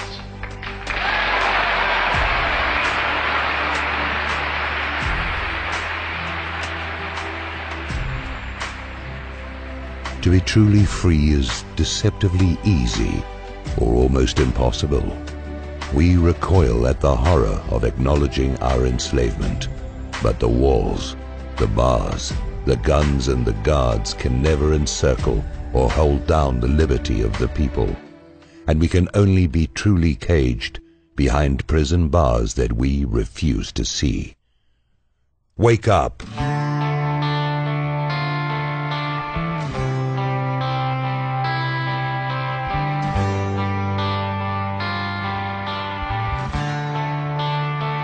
Don't tread on us, we're not afraid. You work for us, we're not your slaves. Don't tread on us, you cross the line, soon you will pay for all your crimes. After a long train of abusive and dissipation, now we've lost our patience. Yeah, you're trying to kill our constitution, to kill our pride. Now the wood is dry. Don't tread on us, we're not afraid. You work for us, we're not your slaves.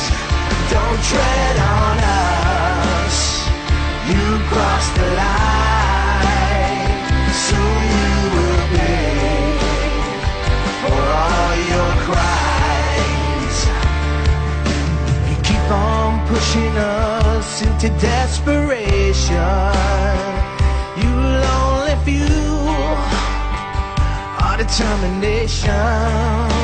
Yeah, it's been way too long since the last time, 1776. Now we're done with your tricks. Don't tread on us, we're not afraid.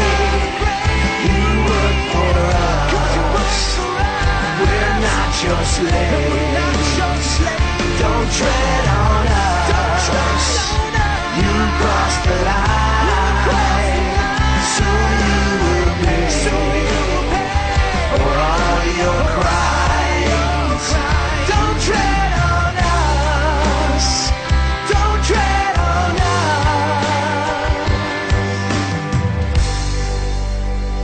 Now it's payback time. Fundamental 3 things you should have learned. 1, you are not a person. You have a person. It exists in association with you. Statutes are not laws. They do not apply to you. They apply to your person. And finally, believe it or not, you want your freedom. You want to become a free man on the land. You have to treat these people with compassion, regardless of what they've done to you. And I know how difficult that can be. Don't tread on us, we're not afraid. You work for us, we're not your slaves. Don't tread on us, you cross the